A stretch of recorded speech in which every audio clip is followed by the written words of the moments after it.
So this week we watched an M. Night Shyamalan movie.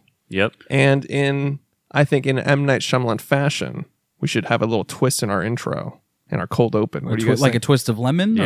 Or? No, like a twist in all of his thrillers where it's like the twist. like a plot like Little twist. Richard, like a twist. No, like a plot twist.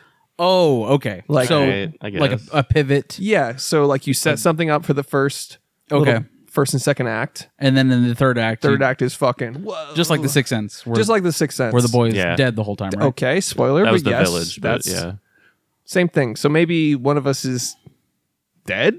One of us is dead. Do you Yeah. want to draw straws for it?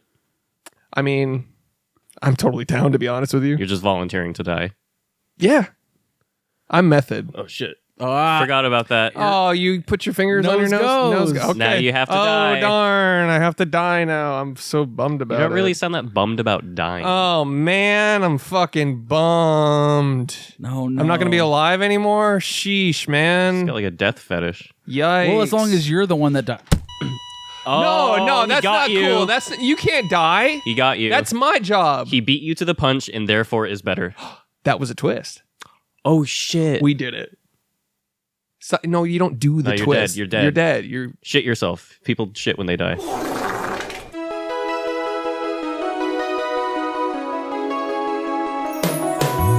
Every fucking week, new movies get released. How does anyone ever see these? There are too many movies. I'm not ready. You hit it too early. I wasn't ready. Okay. My water's in the kitchen. You have plenty of water. You do the intro then. Okay. I'll get my water. You do the intro. Okay. He always Yeah. does the intro.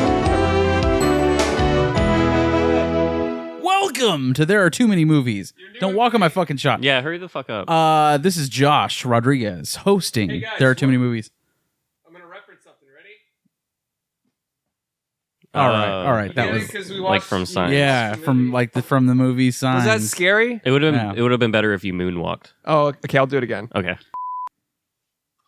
I gotta take the shoes off. Okay. Yeah. Yeah. Wow. Wow, dude. Now do the gritty.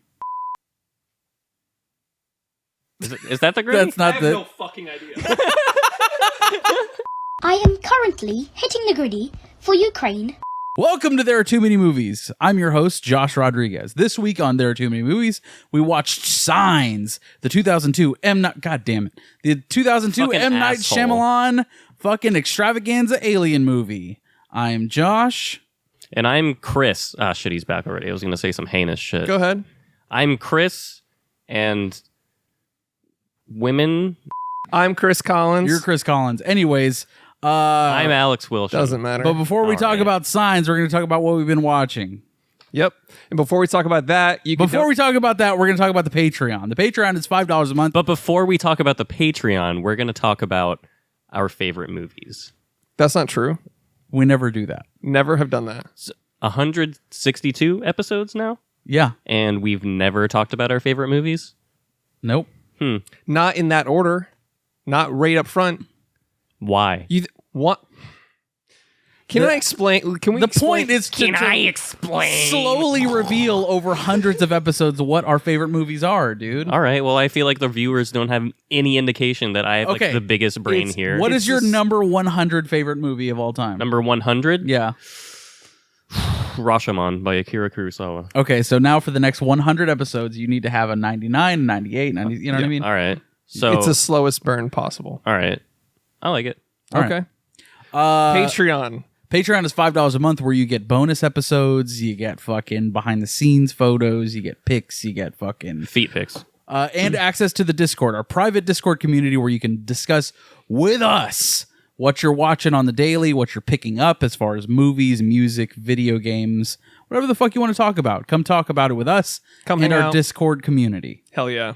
Yeah. Chris, what you been watching this week? Oh shit, guys! I'm gonna be honest. My watch list is too big. Oh, 3 big, you might say. It's. I got a 5-head watch list. I'm gonna look up to it. Oh fuck, it's so big, right? Yeah. No, you didn't Why do would it- you do that? You didn't do a What do you surprise mean? enough face. You got to be like, Yeah, You know how to do that. your face. watch list is so big. Oh my Okay. god. Yeah, cross your eyes a little bit. I'm not going to do an ahigao face on the podcast. The fact that you know what it's called. Everyone I in didn't. the war. You told me to do the face. I know. I didn't know it had a name. Of course it does. Everything has a name. Oh yeah, so I'm dumb. Yes. Yet you know the name of that face, you fucking weeb. Do it. Do it for the camera. Do it. No. Come on, do it. I don't want to. I don't want that to be in the Immortalize world. that image forever. That's going to be the thumbnail. You know it's going to be the Thumbnail that shit, bitch. That's not it. No, you're copping out. I'm not copping on. He doesn't want to do I'll it. fucking do it. Okay. Immediately backpedal. Immediately backed up. Anyways, here's what I've been watching. All right, let's go. So I watched the new Orphan movie. Orphan First Kill, which is a prequel that they made 10 years after the original. I was going to say, I remember when this...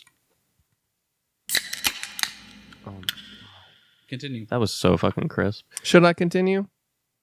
So, Or are you just going to sip that Zoa hard as fuck? Oh, is that Tropical Punch? Yeah. Dwayne, would you respond to our emails, please? Thanks, bud. I don't think he has an email account.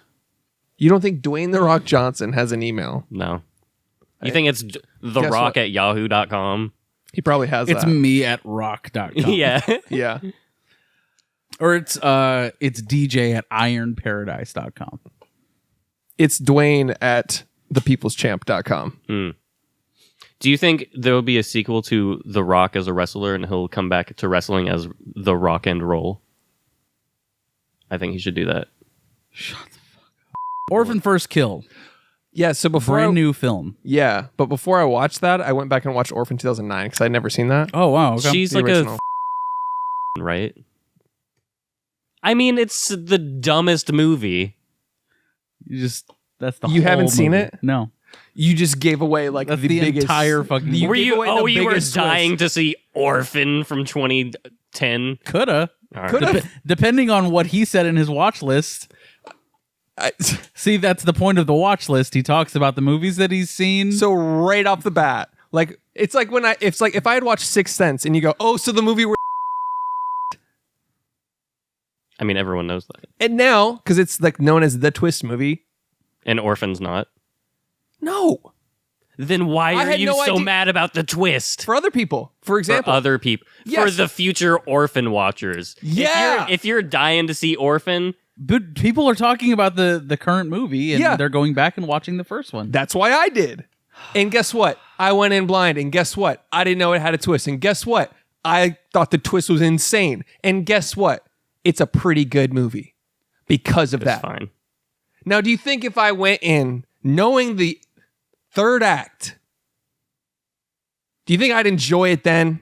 No. Do you think you'd enjoy the Sixth Sense then? Do you think? So if you're you- saying you enjoyed the movie Orphan? yeah? And I only enjoyed it because Yeesh. it wasn't spoiled for me. But now I can't enjoy it. Yeah. So you took away my joy. Here's the thing. I know for a fact you weren't going to see Orphan because I remember it being explained to us in high school. And I remember In high that, and you school. were there. I knew about it, but Well, whatever. but for the listener, yeah, all our points are Bleep still me valid. out. Bleep out every single thing I say in will. the episode up to this point. Okay, I will actually. Please don't actually. No, but I will edit that out, Okay. and that's obvious. Anyways, that movie's Orphan 2009 is pretty good. yeah, It's a solid horror thriller. right. I enjoyed it. Who's in it? I always ask this. I'm sorry. know. I'm just so mad. Sorry, bud. fine, fill the dead air. If Josh was presenting this in his watch list, he would already have the actors at the Yeah, ready. I do that. It's kind of true. I do that. Kind of just a factual fact. But when I bring it up, I don't mean to stump you guys. I'm just like, oh, who's in it? Because Yeah, I genuinely want to know. Peter Sarsgaard, Okay, Sarsgaard? Vera. Yeah, that's his name. Sarsgaard? That's it is his name. That's his name. Not Skarsgård? He's Yeah. not a Skarsgård. If you were a brother. cinephile, you'd know there's a different family. So his name is a disease and then guard. Yes. Skarsgård, yeah. Kind of a weak name, if you ask me. Sounds pretty. He was in protected the from SARS. Batman, to be honest. Oh, was he the guy that talked like this? No, you son of a bitch. He's the guy. You son of a bitch. You have any idea what kind of trouble you're in? You son of a bitch. Son of a bitch. You motherfuckers. Do you have any idea what you've done? Batman. I'm gonna arrest you, Batman. You know why that guy was hired? I'm almost certain. Why? Matt Reeves, because of his voice. Similar voices. Oh, really? Very Yeah, similar. yeah. I Matt noticed that Reeves too. has a very high. Raspy voice. Yeah. Yeah. Yeah. And he's like, I like that. Yeah. I need more representation of people that talk weird like me. I think you're totally right. Right? But anyways, also Vera Farmiga. Vera Farmiga. great actress. Excellent fucking actress And, of Running Scared fame. Yep. Isabel Furman, who plays the orphan. Is it the same thing as Brahms the Boy? What? Brahms the Boy? What's that? Brahms. What are you talking about? Isn't there a movie called Brahms the Boy? I don't know. Never heard Is of that it. Isn't about it like the a same little thing? boy trapped in a Victorian doll's?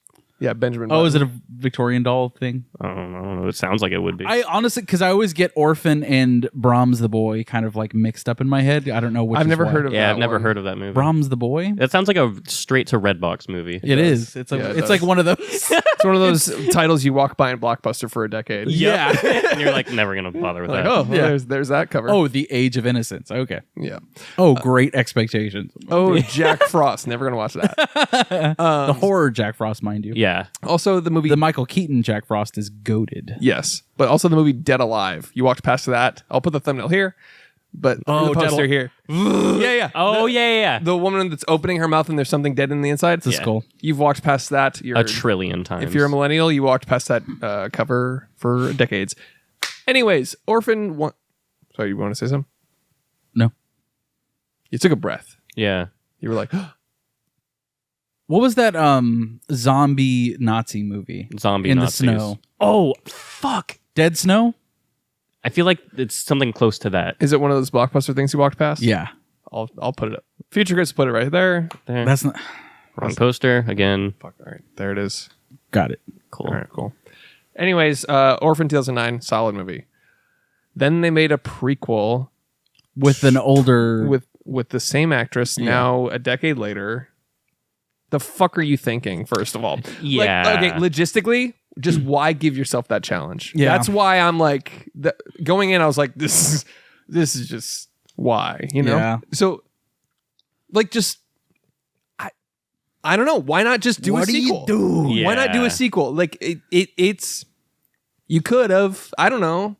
Is it basically Why- the same premise though? It's like she goes to a family and they're like, The- "Oh, what's happening?" Sort of. There is it's still a twist, which I won't reveal because I care about the listeners. Unlike, You're welcome. yeah, well, obviously, if you go into Orphan First Kill, you know the deal with Orphan, the first one. Right. So now they have a movie where it's like, okay, now I need to do a twist. Like, it was a different twist. Yeah, logistically, I did not understand why Orphan First Kill, Exists. why they did that. Why it's a prequel and not a sequel? Yeah. That's weird.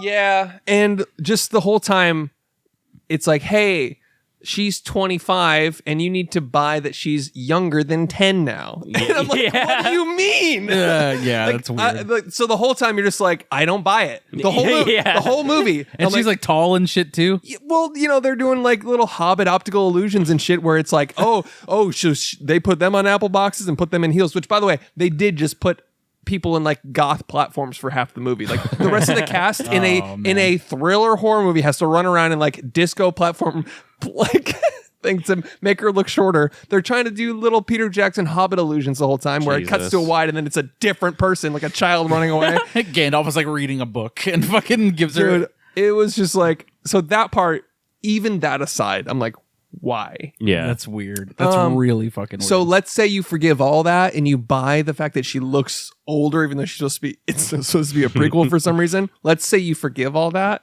It's still a pretty bad horror movie. Some of the worst writing I've ever seen.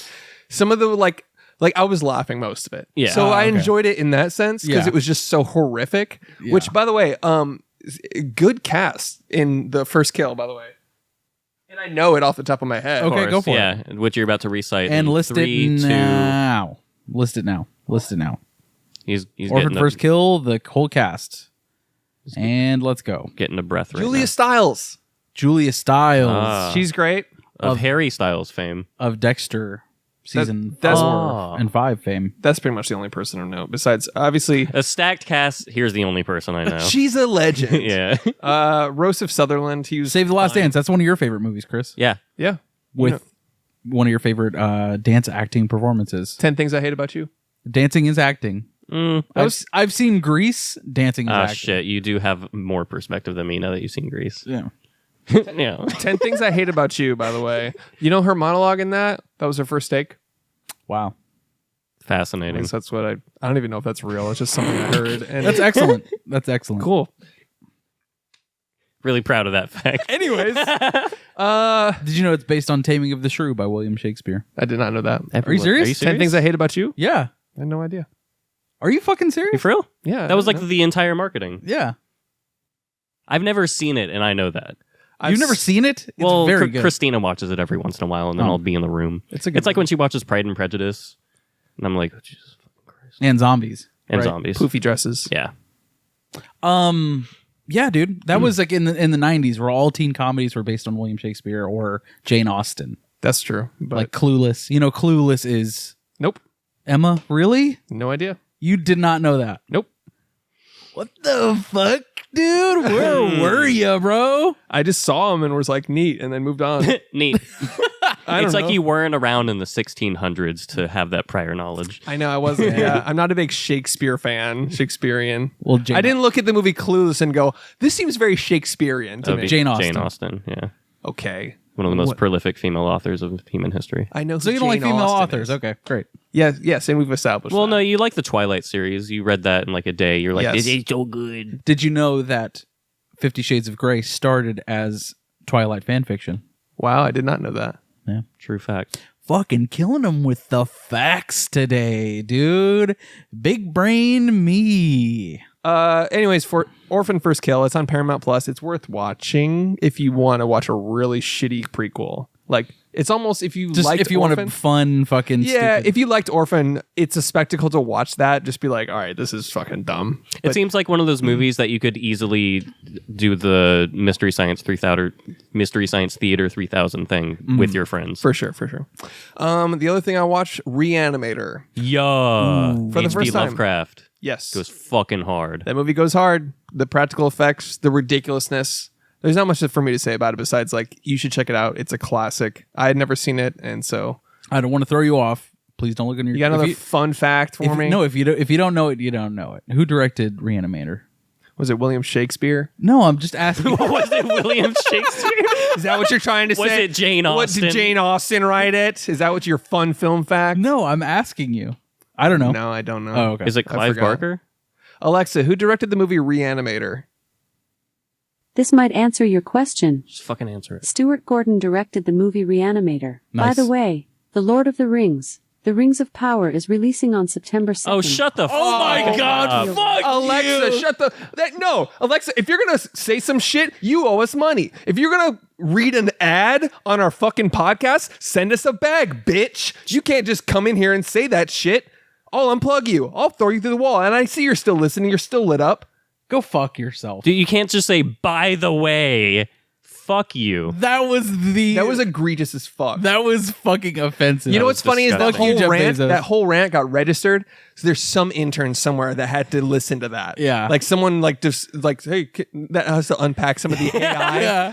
Like, Hey, BT Dub. Hey, by the way, hey, Wow. I hope they will tune never into- fucking watch that show. Yeah, no. first of Based all, on that I'm alone. I have a Prime account. I will pirate that show.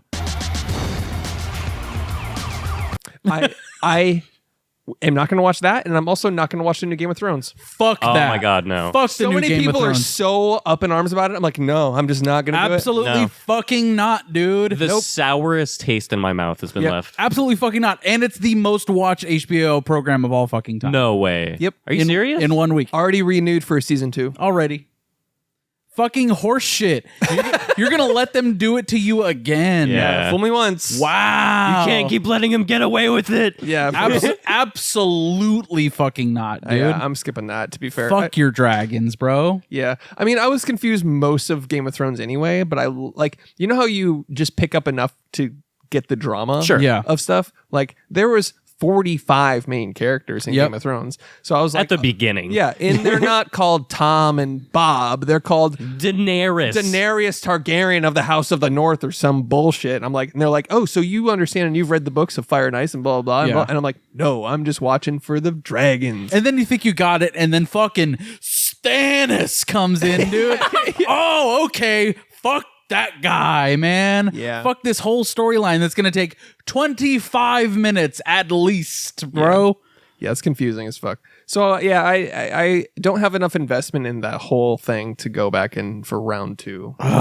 Unfortunately, I do have respect for the people that are caught up on the manga for the past 20 years without any news of a new book coming out. So there's a Fire and Ice, the George R.R. Martin. And then there's a manga of the Game of Thrones. the original book series. He's just talking about the original books. Like, Yeah. it's not manga. You don't read it backwards. Wait a second.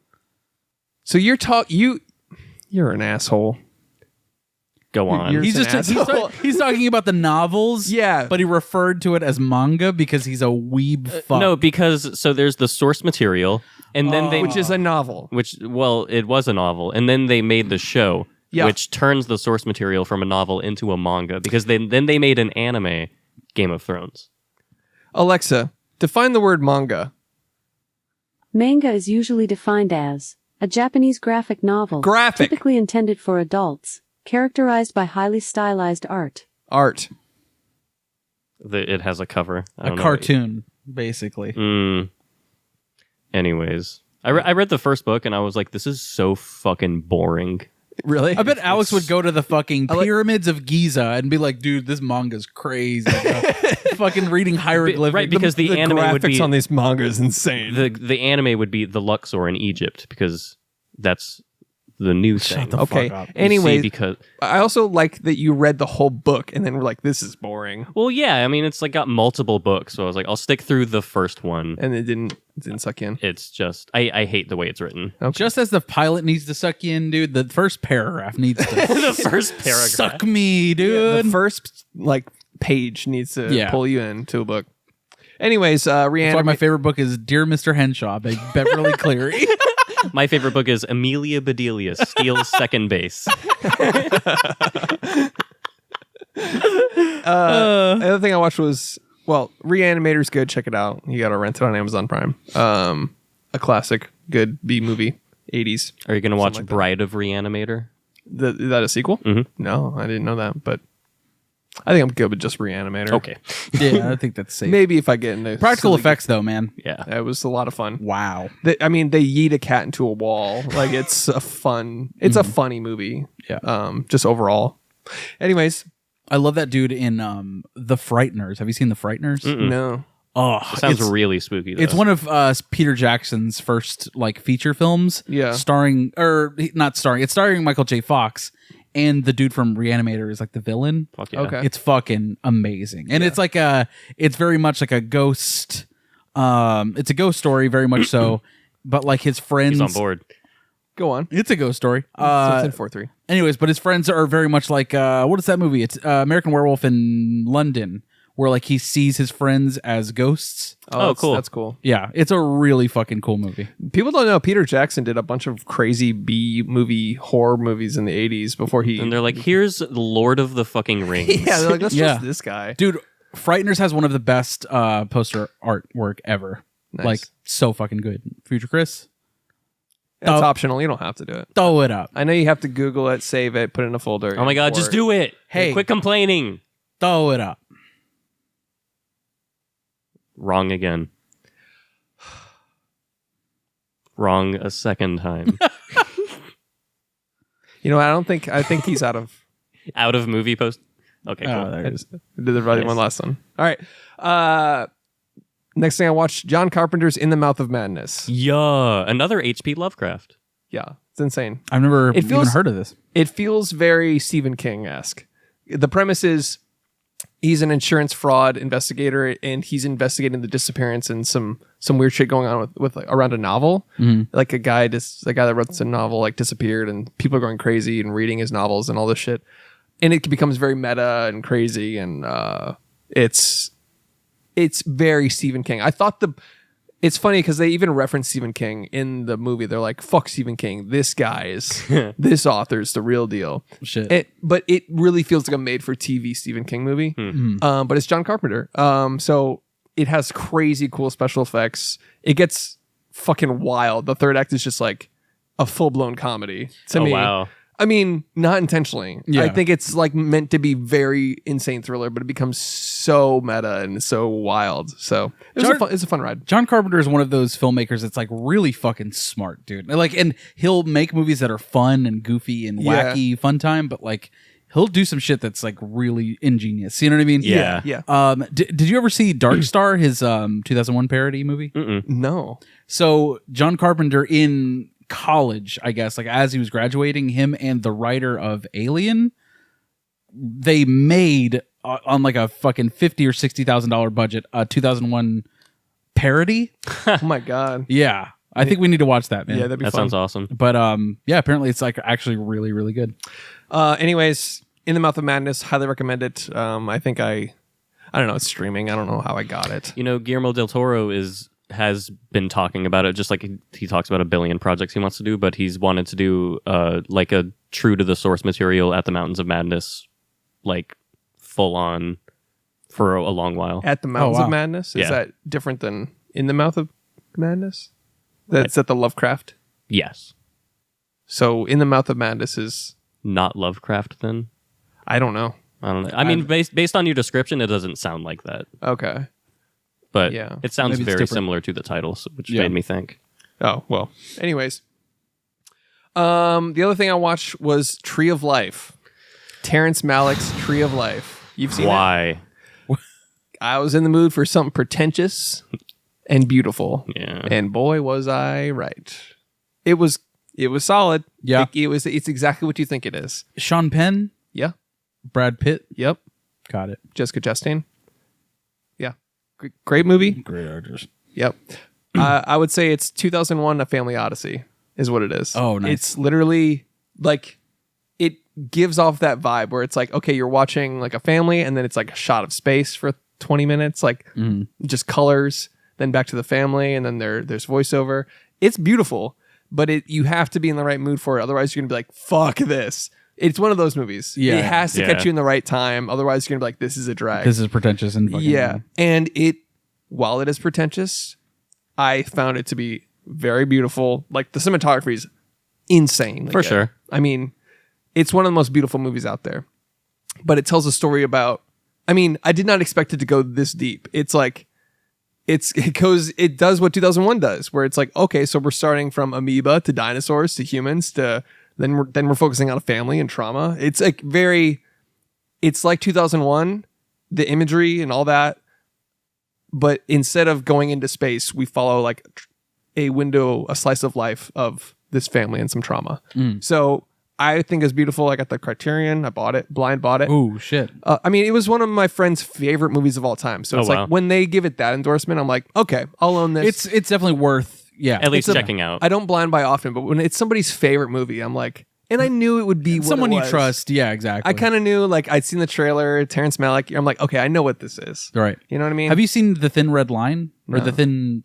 He did The Thin Red... Or I haven't heard of that. fuck it. No? Terrence Malick. It's another Terrence Malick film. Have you seen it? No, but I did blind buy it. Oh, okay. I was like, Criterion situation. okay, cool. All right. But I would highly recommend Tree of Life if you're in the mood for something pretentious and beautiful. You just it has to catch you at the right time. Remember Night of Cups, that Terrence Malick movie that he did with it was Christian Bale, Natalie Portman. It came out like fucking, I don't know, maybe 8 years ago. No. Never watched it, but I was like, this looks like a movie I would not be into. 100%. I have not even heard of it. But I always wanted to check it out. You know what I mean? Mm-hmm. Anyways. Well, if you guys want to, have you seen it? Yeah. You have seen it, Yeah. and you groaned, and you don't like it. I just think it's the most pretentious movie ever. It's just, I mean, I probably didn't watch it at the right time. Your mom was watching it, and I walked in the room, and she was watching it like this. And then I sat down, I started watching it with her, and we were both like, Jesus fucking Christ. And we just turned it off after probably like halfway through. Yeah. She doesn't have patience for... But also, I was not feeling it. No, I get it. I get it. I just think it's not my kind of movie. That's like me trying to get anybody to watch a Neon Demon. I'm like, please like this. Please. Yeah. Please like this movie. And everyone's like, what the fuck was that? I made the mistake of watching that with like several friends all at once, and they were all like The fuck? groaning and like just not having it. And I'm like, but this is great, guys. It's like, have you ever... I've never done this, but it's... Don't have 3 head friends. That's all I'm saying. Yeah, like, have you ever been... Like, this is a classic scenario where there's like 5 or 6 people, and you throw on like an artsy movie. Yeah. It's like, oh, that's not a party movie type of bad vibe. idea. Yeah, bad like, idea. I've never done that, but it's because I can read a room. But like... but I have done that on dates, and that's not a good vibe. But You're like at a party, you're like, check out this album, and it's Scenes from a Memory by Dream Theater. yeah, You're like, no, this is the best concept album. You don't get it. yeah. Have you guys ever heard of Dark Side of the Moon by Pink Floyd? We're gonna listen to it in its entirety. Every song goes into the next song, so it's all one big song, really. He's like, yeah, can I play one song? Can I get the And it's 6 degrees of inner turbulence. yeah. Can I get the aux real quick? It's a 15-minute song. Yeah. Shit. Never again. It's a fucking song by the band Sleep, and it's 20 minutes long. It's I by Meshuggah. Yeah. Anyways, Tree of Life was good. I liked it. As I was watching it, though, you can recognize like, okay, this could hit someone at the wrong time, and they would be like, Jesus. Like it does seem like a parody of pretentious movies, Yeah. if that makes any sense. I could see how it could be appreciated, but I didn't stick through the whole thing, but I also just wasn't feeling it. I don't know if you ever get into a melancholy mood, and I mean, last time you tried was in high school. Yeah. And you kind of popped into it casually. Yeah. Yeah, that's fair. That's true. It's You you might got to go- prepare yourself for that sort of thing. You know? Yeah. Meanwhile, I just fucking raw dogged Enter the Void when I watched that, and I was like, huh? Yeah. Oh my God, that movie. I have a few more. Sorry. The new Scream. Ooh.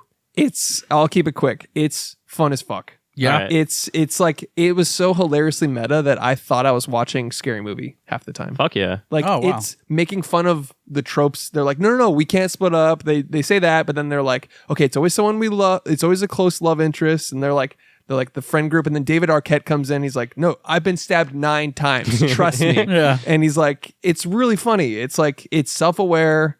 It's just a fun, good time. It doesn't take itself seriously. They even poke at elevated horror the whole time. They're like, Oh, Nice. they're like, yeah. She's like, no, I haven't seen the stab movies. I only watch like Hereditary and blah blah, blah and like elevated horror.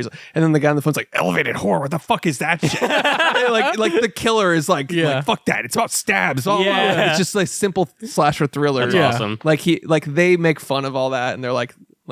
They're like, no, you don't understand. That franchise is important to people. Like, it was the start of horror movies for some people. It's really funny. That's great. So I say check that out. going back to the roots of like Scream being like the meta horror, like the first Yeah. meta horror movie. Yeah, and it's incredibly meta and fun. So I highly recommend it. It's got the guy from The Boys in it too, which I loved. The guy that The guy that plays Homelander? nope, the guy that plays the guy. I don't want to spoil anything now. I'm trying to. The lanky love Huey? interest. Huey. Yeah, Yeah. the guy from the. Dennis Quaid's son. Oh, I didn't Is know that. Yep. Nice. Who's the guy that plays the king in the King's Speech? Colin Firth. Huey looks like a de-aged Colin Firth. Yeah, he does actually. Like you de-aged him with CGI. And I can you get only see Huey. Dennis Quaid now. Okay. No, yeah, that's a good poll though. I get what you're saying. Thanks. I like Jenna Ortega as well, or Jenny or Jenna, whatever her name is. Is she From in the X. Okay, yeah. Let's go with the dark hair. Yes. Yeah. She's great. That movie's a lot of fun. Check it out. It's streaming everywhere.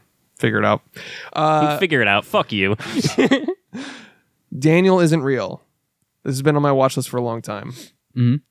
You're looking at my watch list and I know it's long and I'm sorry. That's right. Daniel Isn't Real. Jesus. Solid. I also have rewatches. I'll just fucking breeze through those. Anyways, Daniel Isn't Real is a lot of fun. It's like fucking Fight Club, but it's a horror movie. Cool. Check it out. That was on Amazon Prime. Also starring Arnold Schwarzenegger's son.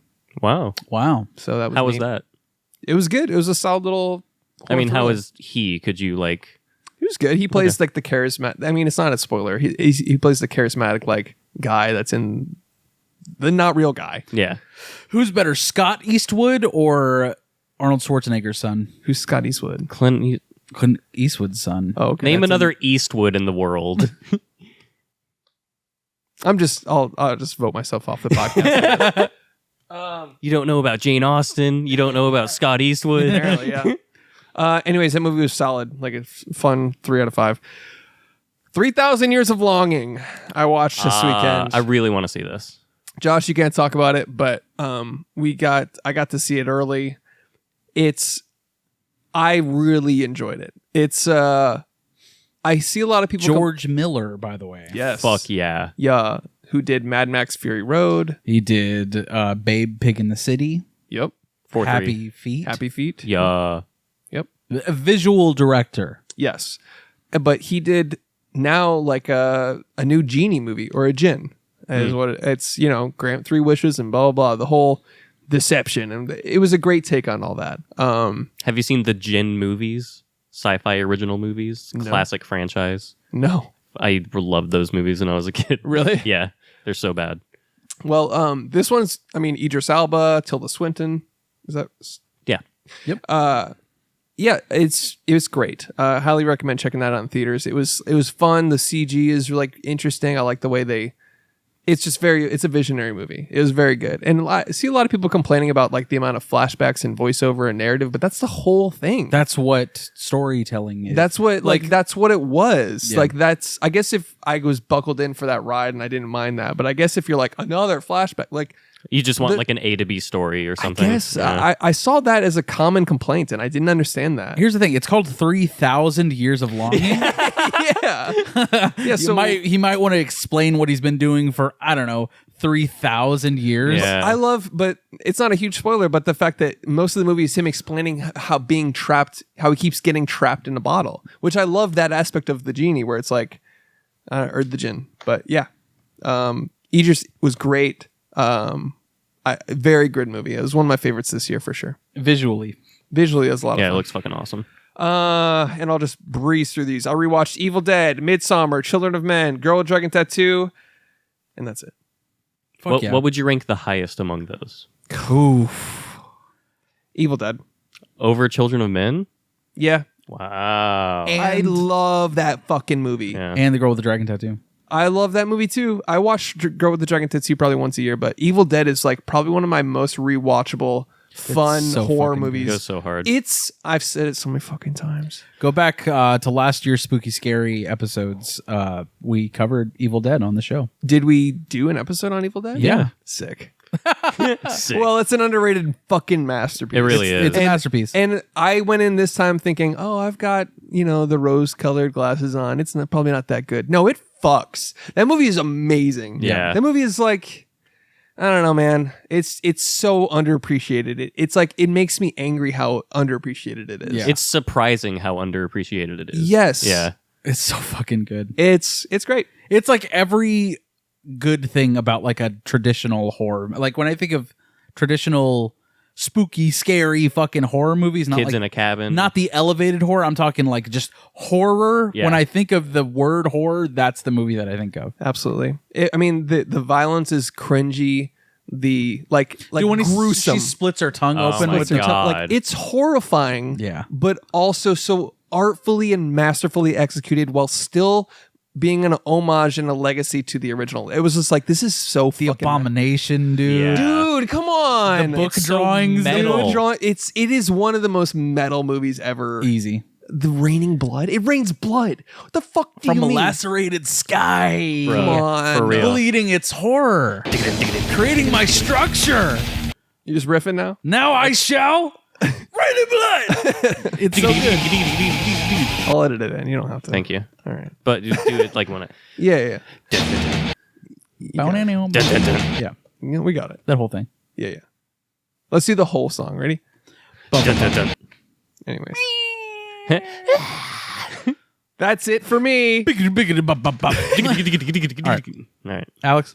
All right. He's going. I'm going to piss. Cool. It's perfect. I have a captive audience for my first couple items, which are okay, cool. Which are two very funny shows, but Okay. I know that you won't like them because they are anime. And Chris is taking a fat piss already. I'll just wait for him to finish. Yeah. This is rather intense. Jesus, huge fart right there. I think he shit his pants while he was pissing. That's an unfortunate place to shit your pants is in the bathroom. In the bathroom. Damn. I guess he's just gonna come right back and sit on the shit. He's gonna sit on the shit. I guess. Much like you did when playing Right. soccer. Well, I mean, that's where I got my self-defecating sense of humor. So, you know, Self-defecating. you win some, you lose some. Exactly. You shit some, you piss some. Can't all be winners. So fucking stupid. Hey, I hate this show. fucking fuck it, dude. Yeah, It doesn't matter. It doesn't. Does anything matter? Chris Nope. watched The Tree of Life, and he was like, that was really good. I like The Tree of Life. Fucking nerd. Yet he doesn't know what fucking Jane Austen is. Yeah. Who's Jane Austen? Who's Shakespeare? I guess he made spears in the Renaissance? Yeah, I What guess a so. nerd. Like a stonesmith? Instead of a stonesmith. Yeah. Shakespeare. Exactly. Exactly. Exactly. Anyways. Bad guy. He's a bad guy. God, this is a long piss he's taking. For real. Or he's shitting. He's probably Cleaning the shit. yeah, he's shit and now he's laying on his back, pissing into his ass crack to clean this shit off.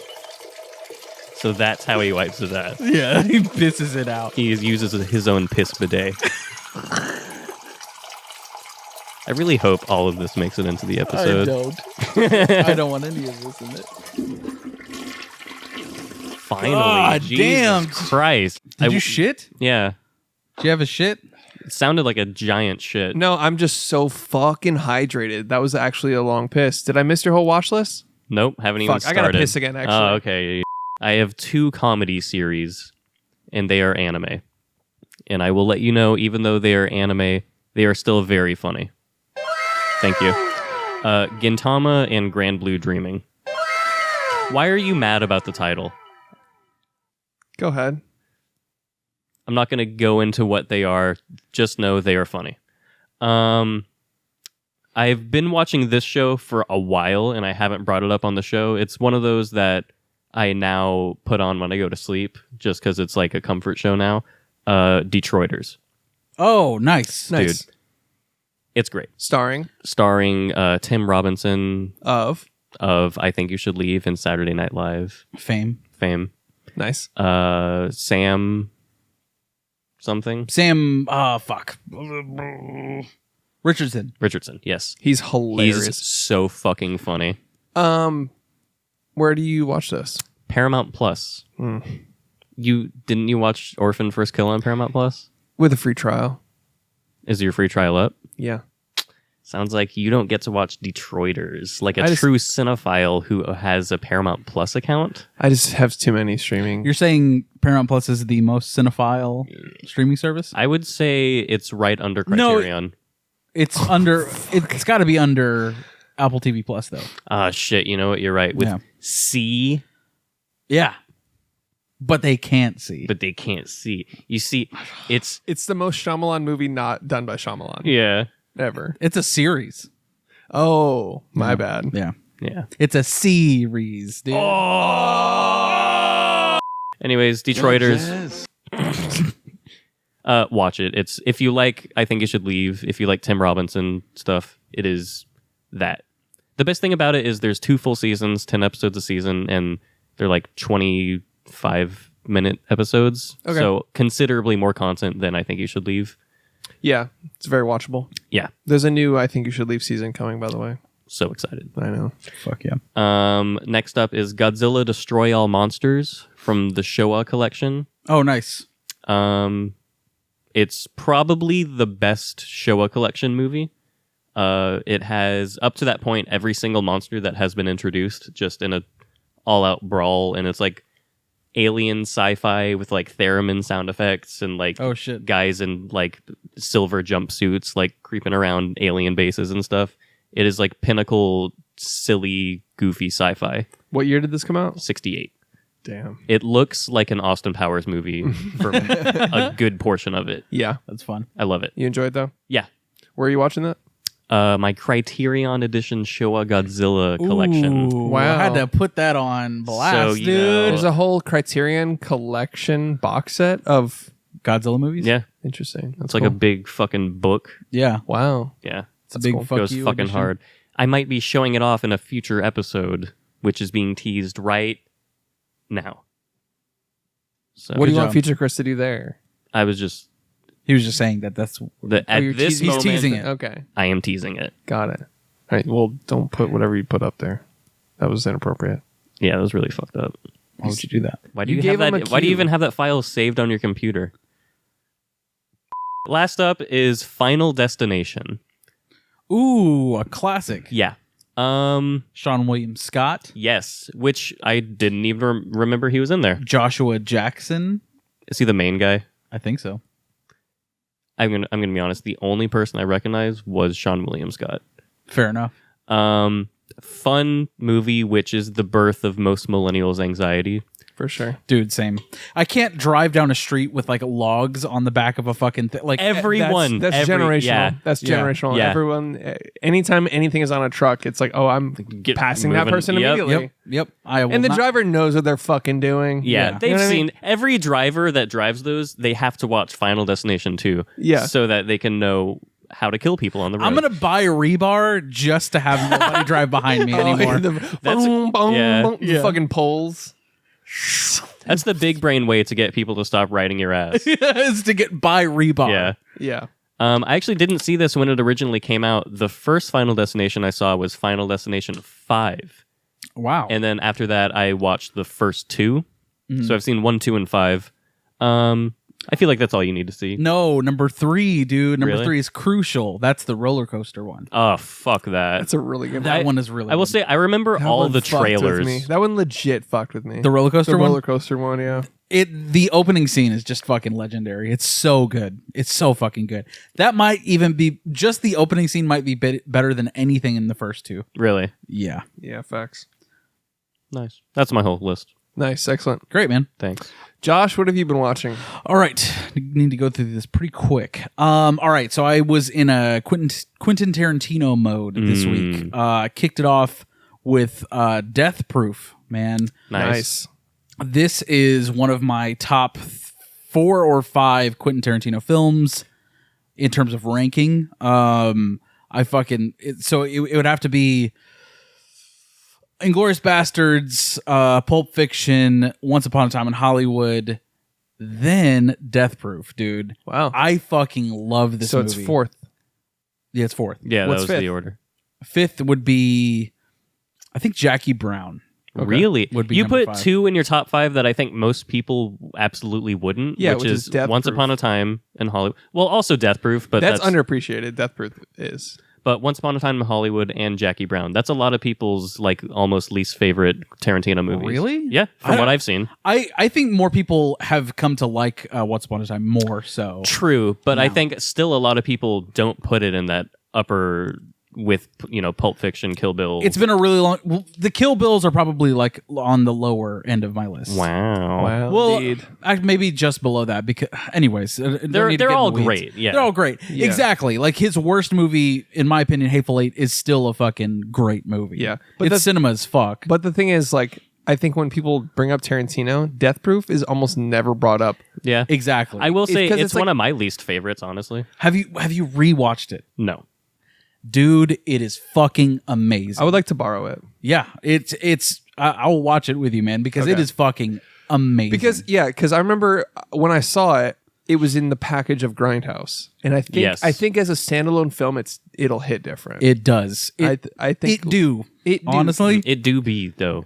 it do be hitting different. it's everything about it, dude. Like the fact that it's split in two stories essentially. It's like the first group of girls with Kurt Russell, being the through line for both stories. Zoe Bell, like a fucking stunt woman, is like a main character in the second I one. love that aspect of it. She's fucking amazing. There's an entire documentary about her getting about her journey from coming from New Zealand, being a stunt performer on Xena Warrior Princess, then coming to America, like trying to give it a shot to be like, all right, I want to be one of the greatest stunt women ever, and then she gets fucking Kill Bill, Nice. like in the documentary. Nice. She That's auditions sick. for Kill Bill, and then Quentin Tarantino essentially becomes the third act of this documentary about her. fucking Awesome. amazing, dude. Her journey is great, but like all of the actresses in that movie and Kurt Russell fucking nails it, dude. Death Proof, one of the best screenplays ever. The actual stunt performances, the cars, the car chases, it's just fucking cinema, dude. Like, it is amazing. 4-3. But when you have to, yes, absolutely, 100%. Fucking 4-3 is fuck. Anyways, I love this movie to death. Death Proof is fucking perfect. I love it. I then followed that up with Django Unchained. Fuck yeah. I really like Django Unchained. I appreciate it more now, definitely. That would be probably number 6 or 7 as far as ranking goes. It's really, really, really solid. I wish it was just tighter. You know what I mean? Like the trim second fat? half of the movie. Yeah, there are like even certain sequences. Like, I also think it's a little problematic that like Christoph Waltz is the most interesting character in Django Unchained Instead of the main character, Django. Like he feels very much hero-esque throughout. Well, that's also because Christoph Waltz is just such a fucking electric actor. He seriously is. Like- yeah, he steals the fucking show. I mean, when the first time we all saw him in Inglourious Bastards, like, Dude, he's like the main takeaway from Inglourious Bastards. that's why it's number 1. It's like 100%. just that opening scene in Inglourious Bastards. Dude. But yeah, I love Django Unchained. I really do. And like I said, I just wish certain things were kind of cut down, like the whole sequence of Quentin Tarantino being one of like the bounty hunters that is taking him from. I never like it when the directors put themselves in the movies. Oh, good segue into Signs here in a bit. 100%. But that scene can be taken out. There are several scenes that can be taken out of Django to make it just tighter and just like let's rein it in a little bit. And then he goes above and beyond with Hateful Eight, which is like, fuck, this is over long. Dude. Yeah, I mean that's always what happens with Tarantino. Sometimes is the dialogue and the screenplay gets a little Masturbatory. Yeah, he sits in his own words too much. Where Yeah. he's like, "Oh, isn't this so great?" Aren't I profound? Yeah. Yeah. And sometimes you're just like, You just got to rein it in just a bit. there was a specific scene in Death Proof when I saw it, and I only saw it the one time in theaters. And when I saw it, it was the cafe or diner scene where all the girls are. It's one shot and it's rotating around. Yeah. And it's a solid like 5 or 6 minutes or something. It doesn't cut. And it was like this conversation is so meaningless and. Just it felt like the most Tarantino moment where I was like, oh my god, they're still talking about nothing. It was very It's like a Seinfeld episode. You're like, it's was- literally about nothing. Like, but then again, I don't even remember it that well. I think I want to rewatch it, but Gotta rewatch it. But I remember that moment I checked out. And it got knocked down a peg just from that one scene where I was just like, all right, Tarantino. Like, then again, I was buckled in for like a 3.5 hour grindhouse ride. So, Exactly. so and at that point, it's probably like I think it's the second it's movie. the second movie in the pack. Yeah. And including the trailers, it's like a 3.5 hour, 4 hour. it's an ordeal. But if you just watch that movie, man, it is tight and fucking it's good to go. Django Unchained, like I said, very good. Also continued with Michael Mann month, and I watched Ali, dude. Yeah. His fucking Ali biopic. I did not know Ali. he did that. Really? I had no idea. Wow. Yeah, he did a Muhammad Ali biopic starring Will Smith. I knew the movie. I just didn't know it was him. Right. That's crazy. It's crazy. So he did that after, I think he did that after Miami. No, not after Miami Vice. I don't remember exactly where he did it. Definitely after Heat. Fuck. Are you looking it up? That's like probably the first instance of people taking Will Smith as an actor, like dramatic actor, seriously, right? Yeah. That was before Pursuit of Happiness, I think, right? Yeah. Okay. Definitely. He did Ali in 2001 and then Miami Vice in 2006. What was right before Ali? His direct, The Insider? The Insider in 1999. 99, and then 2001 is Ali. Shit. Well, Correct, yeah. he does a really good job. This is not my favorite Michael Mann movie by any stretch. Yeah. This is probably on the bottom tier of Michael Mann movies for me. But it's still a great movie. And all of the boxing scenes are fucking epic as shit, Fuck dude. yeah. He films those perfectly. It's like the in-between stuff, and like it's surprisingly a lot of the movie takes place whenever Ali is like essentially banned from boxing. So that aspect isn't as interesting, obviously. But like when it gets to boxing and shit, like that is when it shines. It's really fucking great. And Will Smith does an incredible performance. The impression For sure. is just fucking exquisite. And all the rhymes and stuff that Muhammad Ali does, like He was so charismatic. dude, Yeah. exactly. And Will Smith performing it, it's like, okay, this is like the magic of seeing Will Smith on screen. Yeah. It like harkens back to like Independence Day when it's like he's just electric on screen, dude. Wild He really Wild is. West. Yeah, it's just like he's at the top of his game. Anyways, Ali's really great. Cinematography is fucking wonderful. I watched The Saint starring Val Kilmer. Do you guys remember The Saint? Haven't seen that. No, haven't heard of it. Really? Mm-mm. I remember the poster very vividly. Not the greatest movie ever. I struggle. So it has who's the lady from? She's like the famous actress that is in Hamlet 2.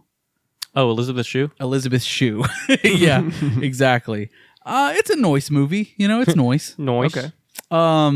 Alexa, who directed The Saint 1997? You kind of mumbled it. Oops. Alexa, who directed The Saint 1997? Philip Noyce directed The Saint. Noise. Philip Noyce. It's all right. It's pretty nice. noise It's overall. literally a noise movie. Yeah. It's whatever. I wouldn't recommend it, honestly. It's fucking, it's aged as fuck. Yeah. Dude, one of the best movies I've fucking seen this year, hands down. Pleasure. Pleasure came out this year. I just met her. There you go. Thank you. And it's perfect context for what this movie is. Directed by Ninja Theinberg is her name. It's about a Swedish girl that moves to the United States. She moves to California specifically to become a porn star. It is one of the fucking best movies I've ever fucking seen. Like, Wow. it vibey, interesting. It's fucking like, it's the way she described it is like, okay, so I wanted to make a movie about becoming a porn star using the male gaze from a female gaze, is what she said. And I was like, okay, that's interesting. I can't speak enough good things about this movie. It is so fucking good. How'd you see it? That I rented on Apple TV Plus. Okay. Fuck, it's so good. Cinematography, the script, the story, the fucking main actress is like, she's so believable. And they're doing some really fucking intense scenes. Like, this is not safe for work at all, dude. How'd you hear about this movie? I just looked Googled- up porn. Yeah. I was looking up porn movies. Exactly. I remember seeing, I think the Texas Theater did a screening of it, and like I never got around to watching it. Gotcha. You just like added Yeah, it to your and then I list. saw That's the not a movie I would want to watch in public, honestly. facts. It's really intense. It's has highs and lows. It's like of being like a porn performer. She's like empowered, and then there are other scenes where it's like, fuck, this is not cool at all. Yeah. But Great movie, though. It kind of like really encompasses the industry as a whole. Some recognizable faces throughout. Like, Yeah. what would their names be? I don't remember. I don't think I'd recognize it. Yeah. Dana DeArmond. I've never really heard I of think her. it's De Armas, but I honestly don't know. Anyways, it's fucking really, really. Nice. When did this really movie good. come out? This year, Oh shit! It's a new movie. brand new. Yeah, Wow, I haven't even heard of it. it came out in I think March, and I wanted to talk about it on the show, but I don't think we. It was like it wasn't screening anywhere, and then like it would have. I think we would have to pay like $20 to rent it. So it was like, Yeah, fuck that. gotcha. But now it's available to rent for like $5-6 or whatever it is. Word. Fucking awesome movie. Highly recommend you guys watch this movie. Nina Theinberg? Ninja. She's Swedish, right? It's spelled Ninja. Feinberg. And she's Theinberg. spelled ninja, but she is Swedish. So you think don't it's think Ninja? it's Nina, but you do think it's ninja. I don't fucking know. Maybe it is. Really don't know. It's 50-50 at this 50-50. point. Yeah. Who knows? Do you know that it is in fact Nina? I don't know, but if she's a Swedish woman and it's spelled ninja, I would assume Nina. Okay. Alexa, how do you pronounce Ninja Theinberg? Well, Here's something I found on the web. According to wikipedia.org, a ninja, Japanese pronunciation, or shinobi. Alexa, shut up. Great movie. Fucking 4-3 as fuck. yeah, that sounds fucking wild. I want to own this movie very badly. It's fucking amazing. We should watch the trailer after this bois, so you can see. Probably get too horny. Yeah, maybe. And then Texas Theater showed Manhunter in 35 millimeter this weekend. Watch that. Fucking amazing. You watched it? Or Yeah, I took my brother to go see it. He had Hell never yeah. he had never seen it before. 35 millimeter at the Texas Theater, dude. Holy shit, man! That sounds amazing. Watching like film, like actual film with dust and grain and fucking like all Little the speckles. all the fuzzies. It is an experience, man. You're like, holy shit. We used to think this was like. This looks great. You know what I mean? It looks like shit now, but like in a it's different though. in a good way, and it hits different. Did and you sit there like Taxi Driver though? Were you like? It's great. Fucking loved it. That's it for me.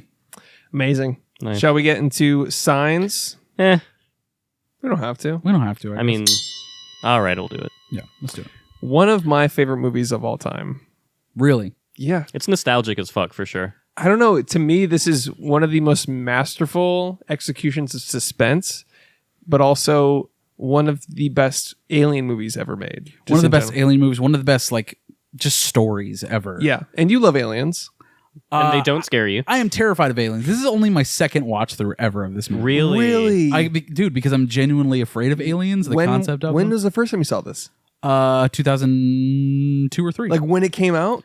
I didn't see it in theaters, unfortunately. Okay, I saw that's fine, the first home video release. Yeah, I did. My first experience with it was at a Getty Drive-In. Shout out to the Muskegon, Michigan listeners. But like we announced this and somebody was like, "Hey, I saw this at the Getty Drive-In." You're and I like, was me too. Like fucking same. Like dude. Just the nostalgic wave I'm feeling like thinking about my first viewing of Signs, like from a car, from a shitty little radio speaker with like that music, the dun-dun-dun, dun-dun-dun, dun-dun-dun. Like that's how the movie starts, by the Yeah. way. Just titles with that Spooky font, dude. that Yeah. Times New Roman. That is a spooky font, Spooky dude. fonts. With the extra serif, bro. time spook Roman. Squigglies, man. Dude. Yeah. But yeah, that's so anyways, this is your first rewatch. First rewatch, yes. Oh my Crazy. Carly was like, I've seen this movie like 20 times. I love this movie. I feel like Yeah. most people have seen it like a dozen times. It's so watchable. It's Rewatchable. so fucking good. It honestly felt like the first time watching because I was like, I don't remember a lot of this. I'm Nice. jealous that you got to rewatch it with your adult brain, like just for the first time Fresh. recently. Yeah, Totally fresh. dude. Holy shit, was this a great movie? Honestly, Spielbergian. yeah. Yeah. The music for sure makes it feel that way. Well, But like the family dynamic and like the kids being what they are, like real kids. Yeah. sure. We'll talk about this a lot though. But the fact that it plays the Jaws rule, which is don't show the whole monster. That's the biggest fucking Yeah. takeaway. It's the biggest thing about this whole movie. obscured monsters, baby. And I mean, Jordan Peele talks about it too. But like everybody talks about like once you reveal the monster, you showed your hand. yeah, the Can't go suspense back. is gone. The Yeah. suspense is the audience. That's why A Quiet Place works so well. Yeah.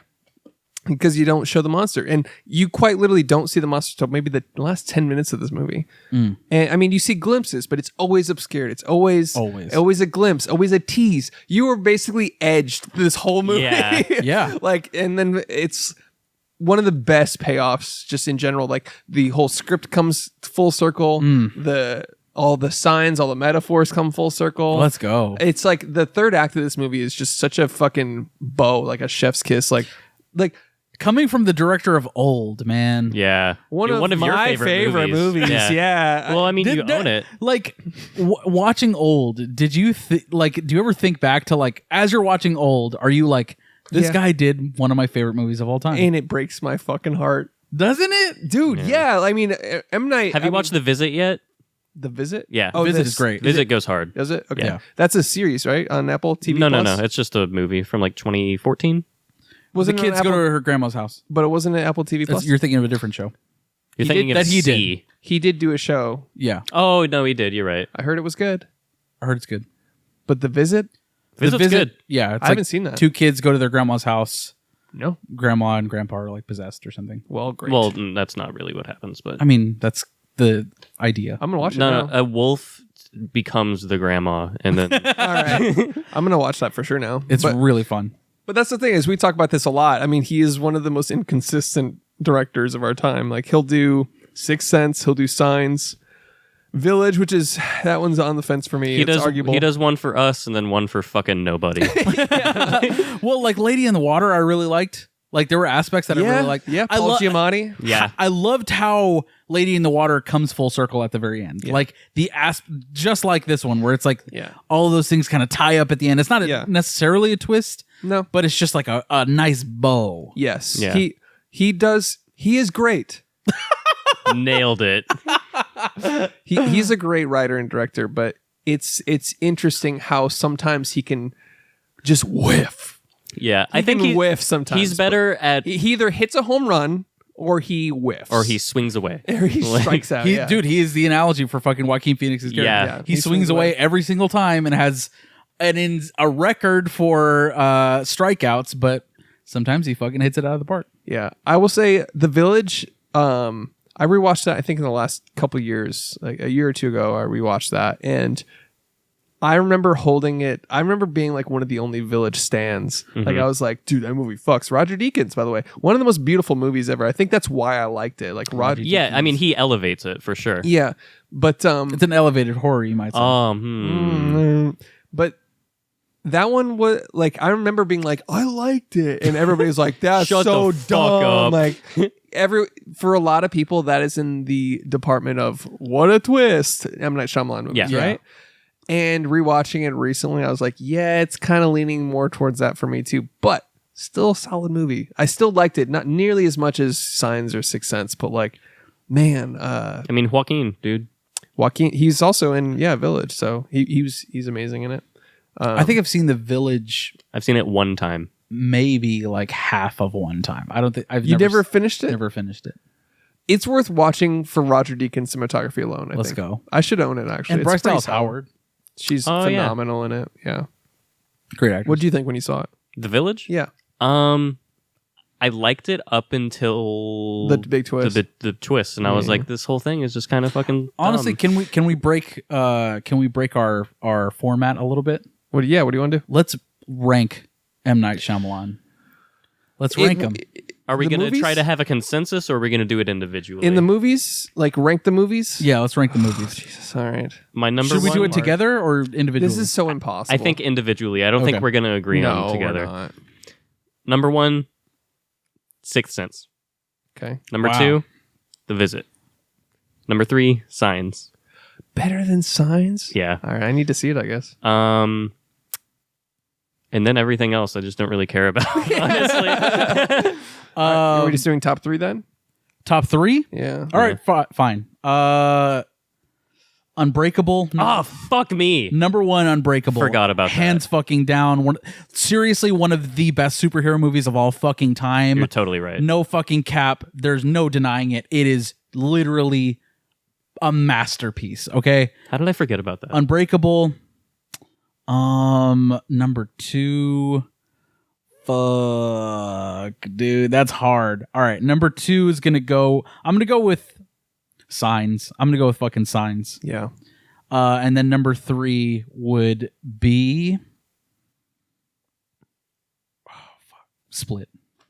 Split is phenomenal. That is a good movie. It James is really McAvoy. good. I think Glass sort of ruins the legacy of Split. It does. It does, yeah. It does. Split is an actor's dream. Yeah. I will, James McAvoy eats that fucking Kills movie it. up. dude. One of my favorite movie going experiences ever of all fucking time is watch. Spoilers, I guess. Well, no, because Glass is out. Fuck it. At the end of Split, when you hear the James Newton Howard Unbreakable theme come in at the diner scene, fucking nut, dude. Dude, I literally just got goosebumps just hearing. Like, Dude, like, yeah. I like the second I heard those fucking those early 2000s drums. Yeah. I was like, oh shit, dude. Like, seriously, like, yeah, goosebumps now as well, because like that is one of the best movie theater experiences I've ever fucking had. And I think maybe 4 people in the auditorium felt the same thing as I did. Because you got to hold your nut for like 15 years. Yeah. Like, And then you see Bruce Willis, and then it's like, oh, like, Yeah. Dude. Connecting the universes at the last Yeah. minute. Crazy. fuck, dude. all right, I changed my list. Sixth Sense, Unbreakable, The Visit, Signs Fourth, everything else below. Wow. Yeah. Yeah. Unbreakable, Signs, Split. All right, you guys ready? Chris, The Last Airbender, Oh God. The Happening, Sixth Sense, top 3. Oh, we're old. Yeah. It's 0. Oh, okay. right. It's just unattainable. S tier. It's not Yeah. even. It's not even. What? Rankable. No. What? No. Trying to kill me in my sleep. I'll cut that in. I hear you whispering. Planning on stealing something? No, ma'am, we're not. Plan on murdering me in my sleep? What? No.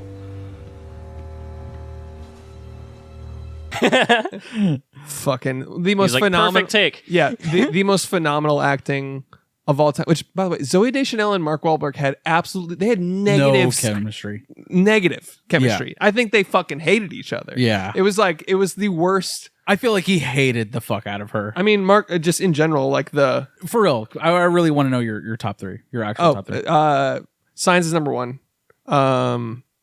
Sixth Sense, just for like, it's a classic. It's legacy. It's a legacy. Yeah. It's known as like one of the best thriller horrors ever. Like that, Yeah. and execution wise, I'd actually like to rewatch it because it'd be interesting to go in knowing the whole time what's going on, and then like it's known as. But it's not one of those that you've rewatched a ton of times. No. Okay. I mean, maybe I've only seen it, I think twice ever.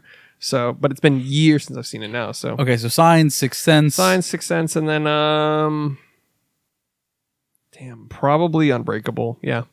Unbreakable, Dude, really? Unbreakable Yeah. just goes so Over fucking Split. hard. I'm surprised. I thought you'd like Split more. No, I like Unbreakable, like the Bruce Willis. Like you're right, it is one And of it the scarred best. you, right? It like when Yeah. you were a kid. A deleted scene Yeah. scarred me as On a the kid. train? The spinning teacup scene. Oh, fuck. With Sam Jackson's Yeah. fucking- Dude. And you know what's weird is I think we rewatched Unbreakable a few years ago. Yeah. And I was like, where was the fucking.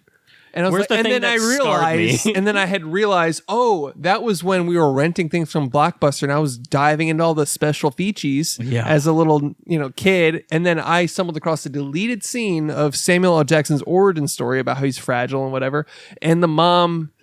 She doesn't put him in the teacup. I think She he just, like, runs forgets away. about him. Yeah, and he sneaks onto the teacup ride and And he doesn't have a absolutely, seatbelt. yeah, absolutely fucking maims just himself. crumbles. Yeah, Just- he gets bounced around the teacup like a fucking ping pong ball, and then there's like this spinning reveal shot of like this crippled child inside of the teacup. Fucked me up. Yeah. I was young as shit, and Yeah. I was like, that's real. Like that was Dude, that's haunting. That staircase scene as he's like going down the Oh, stairs chasing yeah. the guy. No, and then his fucking cane is glass too. Come Yeah. on, bro. I just remember loving how that was like, it felt like it is a superhero movie. Yeah. But it felt like a non-DC, non-Marvel superhero movie, an original concept. It felt like what Action Comics. You know what I mean? 100%. Like it felt like Yeah. that. Like before that, you have to incorporate the lore and the fucking this and that. Like the most superhero scene of all time is Bruce Willis discovering his strength. Yeah. At the bench press, Dude. and just like, all right, add more, and like It just never And stops. the fucking camera is fucking mounted on the barbell, so you're just going. And the music is like swelling, Dude. and the bar is like bending. Go, dude! That to me is next to Spider-Man's like Discovering the web? scene. Dude, yeah. Like He was that. crawling up the wall for the first time. No, like that fucking scene in that Unbreakable, goes so hard. unparalleled, dude. In Yeah. like superhero lore, fucking love that movie. Yeah. Anyways, That's our ranked M. Night Shyamalan's. Let's get back to Signs. Signs, baby. So yeah, rewatch, fucking amazing, dude. I really, really like this movie. This movie is, dude, it's visual storytelling masterclass. Yeah. Really? Much like No Country. I think, by the way, I've always said it, but No Country for Old Men is the pinnacle. quintessential of no dialogue and Yeah. like letting the audience discover things with you. It's like not underestimating your audience. It's not making them, you know what I mean? But like even in the script, it's like beautifully written. It's like, do you see signs? Like, ugh. And Yeah. like you're literally seeing signs throughout the entire. You're literally film. watching the movie Signs. and you're literally watching signs. Yeah. Do you see signs? Yeah, I do see Signs. right now. I rented it. I mean, right off the first shot, there's a sign on the wall in a sense where there's the cross is not there anymore, and there's like an imprint where it used to be. Yep. Which is like It's a perfect metaphor. It's a metaphor, dude. For like he lost his faith, but there's like a shadow of it still there. Yeah. Like no matter what. Yeah. And he denies his faith the whole movie. But He's like, I hate you, God. but that is the moment that he acknowledges it. Yep. So Yes. he's like, I'm not faithful anymore, blah, blah, blah. I'm not going to spend another minute on praying. Yes. But then when his son is having an asthma attack, he is looking up to God and saying, I hate you. Don't do this to me again. Which is by acknowledging God, he acknowledged he never lost his faith. Right. In a sense where He's he's, just like, been ignoring it, right? yeah, he's just been ignoring him where he's like, if he's talking directly to him, he's acknowledging, he's like, all right, you're there, but I fucking can't stand you. Yeah. Which is such the subplot of this movie is like Yeah. about the guy and his faith. That's the story essentially. Yeah. Honestly, the most powerful Mel Gibson performance ever. Dude, he killed it, honestly. All the stuff aside, he's a great fucking actor. Your favorite actor? 100%. I loved him in Dragged Across Concrete. Yeah. Yep. I love him in You just love his ideals, what he stands for. I just think he's a cool guy. I love His best performance. Yeah, absolutely. It's phenomenal. He looks like a superhero, dude. Like, yeah. Like, how the fuck was he never cast as Batman? Like, that's one thing that He does. He just has that fucking. He's got one of the best voices too, honestly. Yeah. Dude, he's really fucking good. Yeah. Oh my god. I mean, he chokes up and cries like 4 times in this movie, and it all looks legit. Yeah, he really is an S tier actor. For real. Yeah. It's a shame that he's one of the crazies. You know what I mean? And anti-Semitic and all that. Yeah. the first scene that they filmed was his wife. Yeah, correct. Wow. That whole sequence. Also shot on September 13th, 2001. Oof. Yeah. So Yeah. I thought it was September 12th. That was Was it 13th. scheduled for 12th? I think it was scheduled for the 11th, and then they pushed it back a couple days. Okay, yeah. And for the kids at home, what happened? Did something happen on September 11th? I forgot. I don't. Yeah, but they first day of principal photography with Mel Gibson and for the movie was, like you said, the car crash scene, and they did a candlelit vigil like before they started, and that's And they used it. Like Mel Gibson uses that in his performance as well. Like the somberness on the tone of the whole set. It's like fuck. I mean, that for sure fucked with. As an adult of that time, I mean, we were kids, so we were just like, what happened? Oh man, yeah. yeah. It's fucking insane. But like he uses that in his performance, dude, as he's talking to his wife for the very last time, dude. Shit. The fact that it's breadcrumbed throughout the whole movie too, like in his dreams, Yeah. like where it's like, what the fuck happened that And then night? it cuts off at those specific moments to continue the current scene. It cuts halfway through. I love those. But also, dude, the moment I love, I love how when he is talking about not being faithful, or like when he's lost his faith somewhere in the middle of the movie, he's like, "Do you know why she said that?" He was like, "Neurons were just firing. She was dying. Mm-hmm.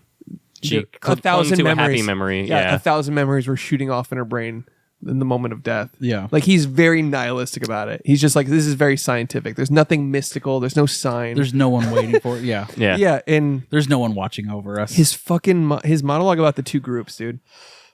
Yeah. That is And the way that ties in at the end, like that is probably the peak of the movie, I think. Yeah. and not even subtly, Joaquin Phoenix fucking turns in a performance also, dude. Yeah. Absolutely. He did his God, what am I trying to say? His side of that. Yeah, he did his conversation. side of the conversation first. Yeah. And then Mel Gibson literally had to go to the White House that day. and they were like, all right, don't worry about it. You just finish yours later. And he saw Joaquin's performance. He's like, fuck that. I'm filming my shit right now. Nice. Yeah, we're gonna do this. Yeah, he was in the movie We Were Patriots, I think. And they were screening it at the White House, so he had to like dip out or something. But I love how you confuse We Were Soldiers and The Patriot. oh yeah. It was The the hybrid. Patriot, yeah. It was We the Were hybrid. It was the hybrid prequel they did after everything. But yeah, We Were Soldiers had a screening at the White House, and then, but he did this monologue, which M. Night was like, it's a lot to do. Let's postpone it till the next day. And Mel Gibson fucking nailed it that Yeah. day.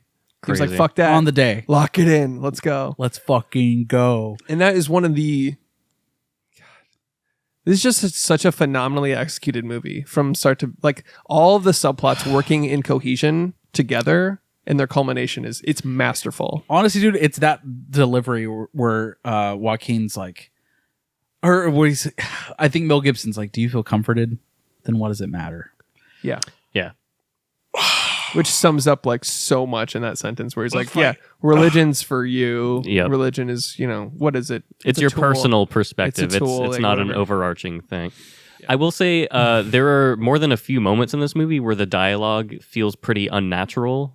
And Oh, you mean the fucking army recruit guy? that guy, That guy? is That's hilarious. old. That's old. yeah, Yes, that guy's fucking hilarious. that by was the way. I laughed. I completely forgot about that 100%. Yeah. and just laughed at that entire scene. Yeah. Fucking weird guy. I've had 2 separate folks tell me there've been strangers around these parts last couple nights.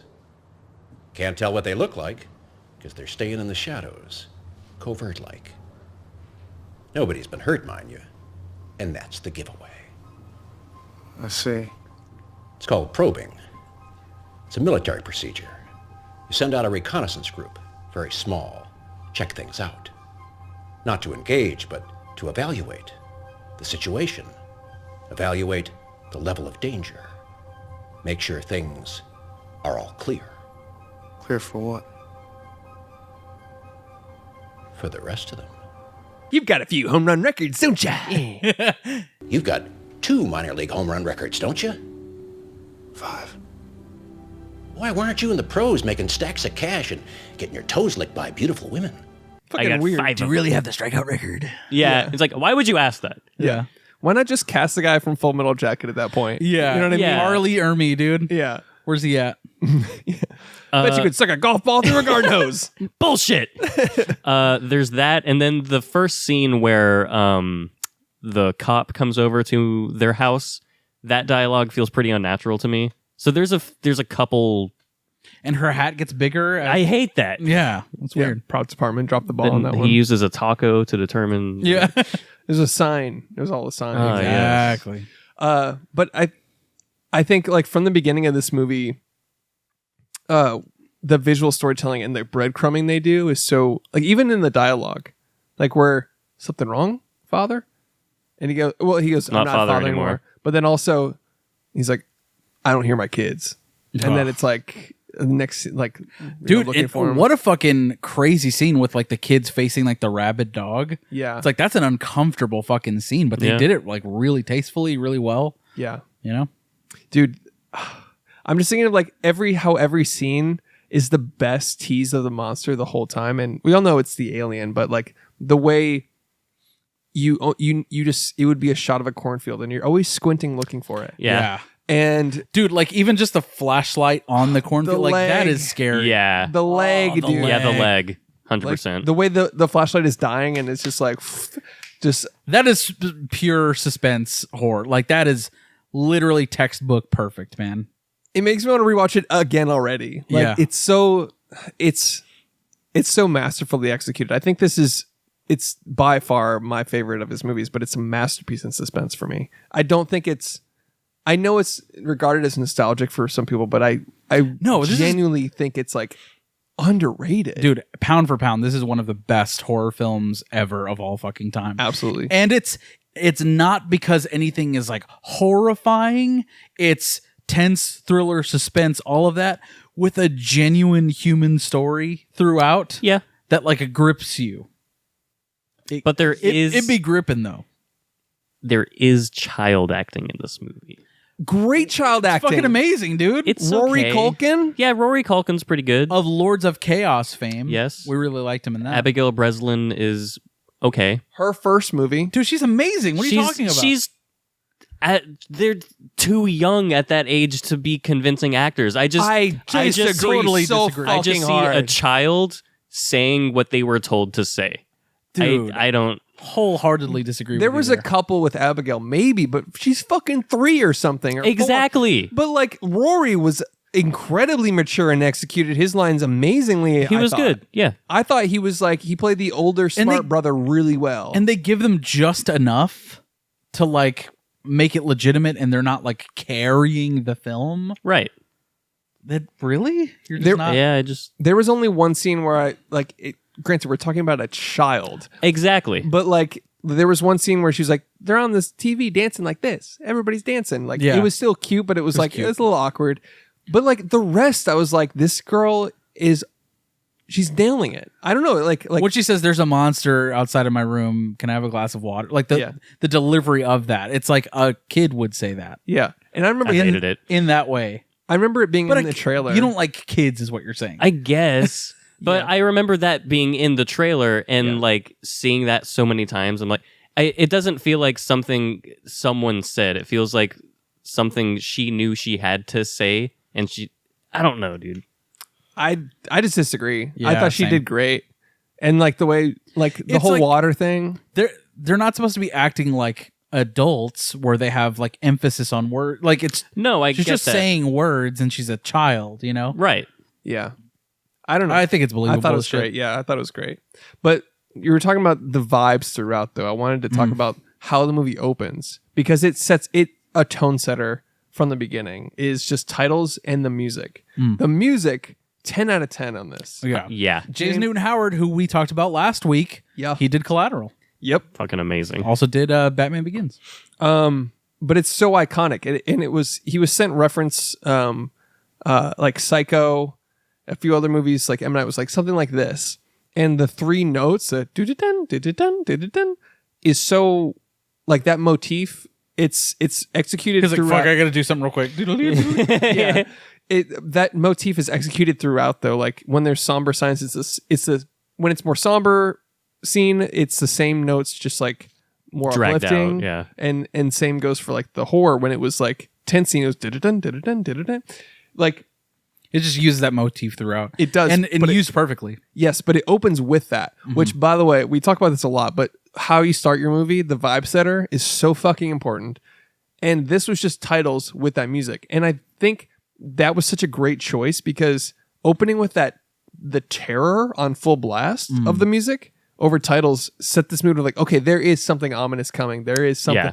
Because the rest of the movie is like from the beginning is such a slow burn of like, where are my kids? We're on a farm. The corn is weird. Like all Corn that sure is weird. yeah, that corn doesn't do that.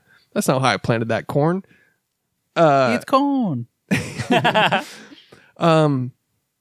But the fact that they opened with the terror of the theme on full blast set the mood throughout the movie, I think. Facts. Yeah. No, I totally. fucking love the music in this movie. Yeah. It's so good. It feels very E.T., which is appropriate because it's Like I said, alien. dude, super Spielbergian. Like especially that baby monitor scene, which M. Night talked about. Like they were like, oh, they almost cut that scene out of the movie entirely. Dude, that scene's amazing. That scene is incredible, dude. The baby monitor scene. Yeah. And the way the music perfectly syncs up to every little turn in their perspective. Like, yeah. But like that whole sequence was like that was the most Spielberg of it all. Like that. Yes. That was like straight Absolutely. out of like one of those, The magic. Yeah. The magic of it. Yeah. Like, and how the family was coming together to like solve this mystical they problem. they slowly in a circle decide that, you know what, I do believe this is happening. Yeah. Yes, Like, and they become like one big radio antenna, and he was like, "Stop!" And it's this family holding this little, and then it like goes up the baby monitor, and you just hear fucking. Oh wow, that's I pretty can do good. a pretty good. It is Signs Alien. That's Fucking- pretty good. Nice. That with the walk that you did. Oh, yeah, do the walk. Do the oh yeah the. So stupid. This show sucks. But anyways, yeah, like you just hear them, and then he's like, "There's two of them talking," and then it's just this going up to the baby monitor, and the signal goes dead. Like They were actually doing a podcast. Just aliens. like Like, there are too many worlds. They're just like There are "Ah, too so-" many resources to harvest. Yeah, like oh, hey, just another week avoiding water. How's everybody else doing? Let's go on this planet that is 70% water. They were desperate. It's more than 70%. They were desperate. They established that. They established they were desperate. Yeah, every opportunity like that, for example, every time it showed like the baby monitor as the aliens or a shadow under the door or a leg in the cornfield, every single time it's teased and I saw a scene like that, I saw an opportunity to fuck it up. Yeah. but it does It not. doesn't. Where it's like it doesn't reveal it. Like this could be fucking two aliens talking in a spaceship, but instead it's from the baby monitor.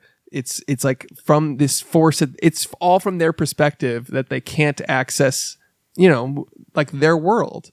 I think it could have gone really bad had he, like, whenever the alien is trapped inside the pantry, Dude. and like Yeah. he puts the knife under the door. Like, you could have had a reveal right there. Yes. You could have. That is one of the best shots ever in But horror film they history. don't, dude. It just cans, but you're waiting. You're like, Yeah. it's gonna pan over to a fucking alien right now. The fucking suspense in that scene is just The suspense in that scene. No music. yeah. No music. But just the decision for Mel Gibson to do it, to look under, and then he's like, all right, fuck this, he leaves. Yeah. But then to do it all over again, that like last minute, like right before he leaves, he's like, all I right, gotta know. fuck it. He goes up under there, does it real quick, hand, chop, like, dude, one that's of the best scenes ever. That's one of the best sequences ever, Yeah. bro. Dude, there was a behind the scenes featurette on the CGI that I watched where it showed them doing tests in the pantry. Yeah, of what it could have looked like. Yeah, did you see that where the eyes would open and stuff? Like, so it would be like this. I'm so outline. glad they didn't do that. I agree. When they were figuring out what the camouflage looked like on the alien, I Yeah. love how they ended up doing it.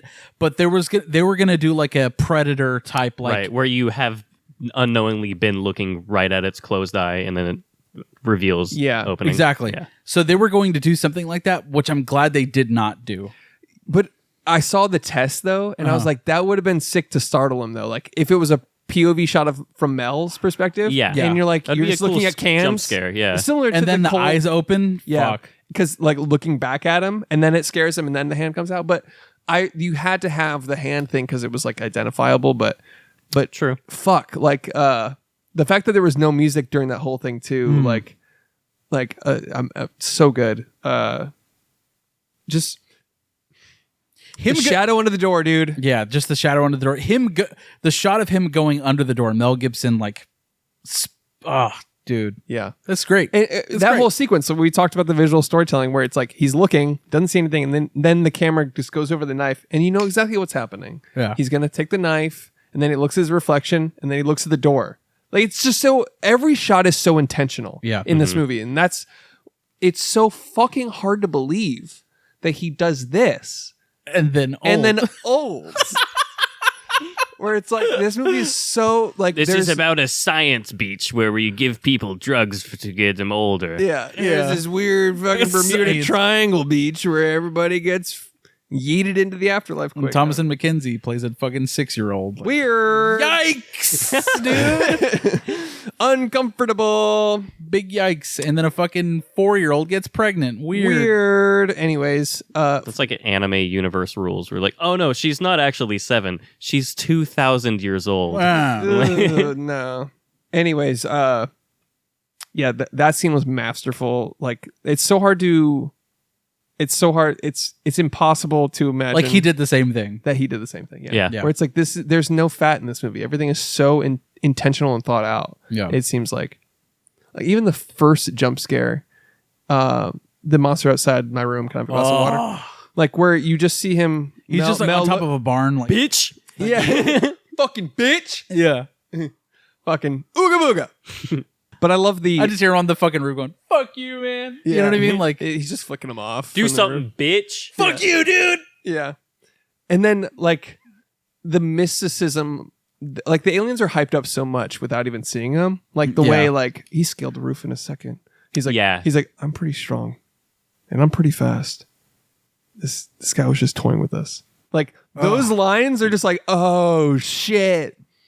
And I loved, like, I know we talk about using the news as a way to like give you information of the film, but like it's so disconnected from the story that they are currently having. Yeah. That like it's like appropriate, and It it's like it improves the story. Yeah. It doesn't reveal. It the doesn't. story. It feels less like an info dump and more like just like the narrative. Being It's contextual. carried. Yeah. Yeah, because that's how they would be getting their info. Because Yes. it's not. I mean, granted, well, shit. One of the best reveals of all time is the fucking the birthday party. Yeah. Yeah. That's I think that isn't that in the top 100 scariest scenes of all time?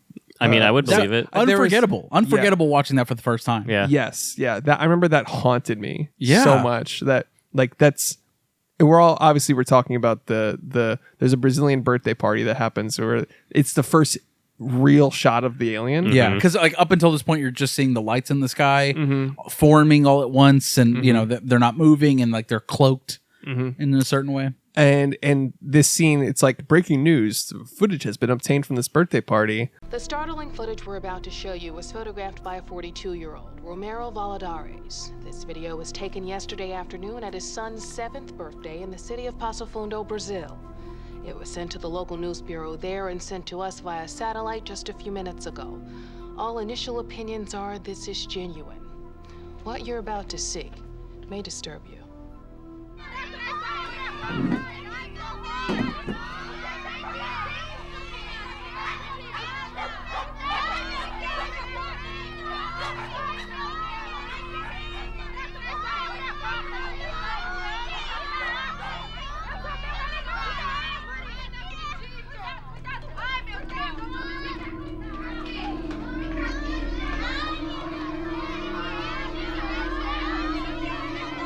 Move, children! Vámonos! Tá atrás da garagem! Tá atrás daí! It's behind!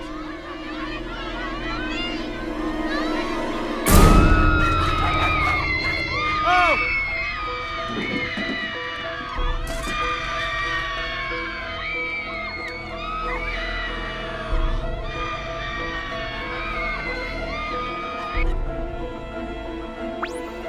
Tá atrás da garagem! Tá atrás daí! It's behind!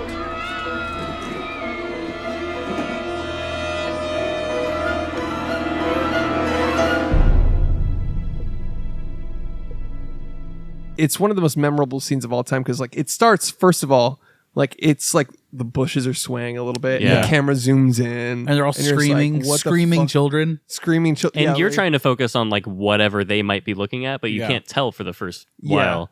Yeah, and he shot the whole thing on a real camcorder too, by the way. Like believe that. Yeah, like And that was M. Night shooting all of that. yeah, He- yeah. And it's just, dude, oh my god, that's the crossing is so iconic. Yeah. Yeah. Like, and the fact when you go back and watch it, the fact that he's right there until Like he he's moves, looking at the camera. He's looking at the camera until he moves, which is so creepy. But like the first time you're watching it, you don't see him. It's like you're experiencing the kids, you're experiencing Joaquin, everything. You're Wait, experiencing it from, he's there in the shot? He's in the shot. You can see him like behind the bush, just looking right at the camera. He's looking right at the. You can see him standing there, and I'll put it here. But like you can see him standing there for the full time the camera's on the alleyway Really? until he moves. I thought he just comes around the corner. No, Really? he's sitting right there, dude. I want to see that. Yeah. But that's the best. I love that because you didn't see him. That's his whole thing. The cloaking, their camouflage. Wow. He's like the coal scene. It's right there until he moves, or whatever. Like the coal mine hand, all the way they use their camo, the reveals. I love the way that they use it because it's like a textual thing. It's not just like invisible. Yeah, you know, it's not a fucking Harry Potter cloak. Right. It's like an actual texture. Yes, that it's they like create. a chameleon. It's based in fucking science. I love that. And dude, especially when they show the reflection of Mel Gibson on the arm, and the screaming girl. Yes, the screaming girl in the back. Yeah, that was so cool. Like the way, like it was like you could see it like it's trying to adapt like, to the image behind it. It's like it's involuntary almost. It's like an octopus. You know For what sure. I mean? That's what it felt like. It was and the fucking dude, the detail of the fucking hand, the fucking exact hand that he chopped off, holding his son, and like the grid of the shirt that he's wearing. Like all of that. Although when it does the brief flashback to, he's like, "Oh, that's the alien that I." That's like probably the That's only. the one part. I was like, "Don't fucking use that. We get it." You know what I mean? Yeah, you got to spoon feed. Yeah. You spoon feed it a little bit Because somebody in a test screen was like, "What the fuck? How am I supposed to know?" It's like, okay, now we got to base our entire film on what a guy that's getting paid $50 says. The guy there for the free food and pizza is changing the movie forever. He's like, For shouldn't the everyone. alien's eyes be bigger? Yeah. Fucking asshole. We've talked about it the whole time, but the Jaws rule. Yes. Like every single time you saw a limb, you saw a shadow, that was, showing a fin. It was the fin in the water. Yeah. It was just like, what the fuck? And Crazy. the scene with M. Night, his little cameo. I hate that. Hate it. Yeah, not a fan.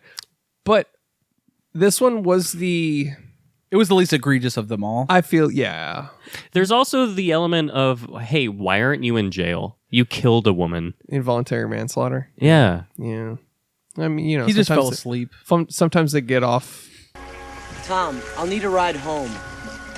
He was just sweepy, guys. He's hit that Nini. Yeah, that road knee on the road. Your Honor, my client was so sweepy.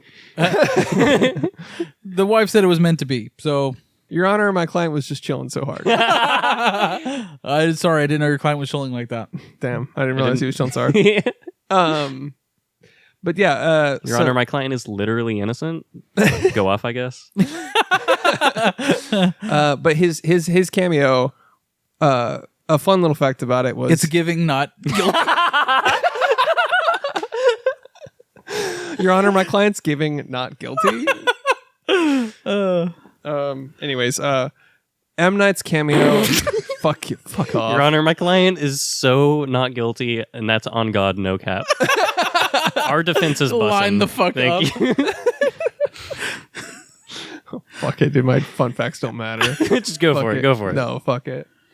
Anyways, this was his real first attempt at using a lot of CGI. There's not a ton, but this is his first when it's used complementary like this, it works. Okay, the fact that we're talking about it's obstructed, so it works. Right. It's obstructed, so it improve. Like the CGI complements the story that they're saying, that they're telling. You know what I mean? sure. Granted, you know, when it does do an all-out wide shot of him holding the boy, it doesn't look great, but like at least it's like covered in shadows. Yeah, he's backlit. Yes. Heavily. Yeah. Or the TV screenshot, which is amazing. The TV screenshot Yeah. is the best. I've got a CRT now, and every time I walk past that CRT, I'm like, "Who?" Yeah. I feel like everyone after they watched this movie, and we all had CRTs in our homes, that every time you walk past it, you're like, Yeah. you're just on the lookout. You know what I mean? Like, and the fact that when it, like the first real shot of it is that as they pull the CRT in.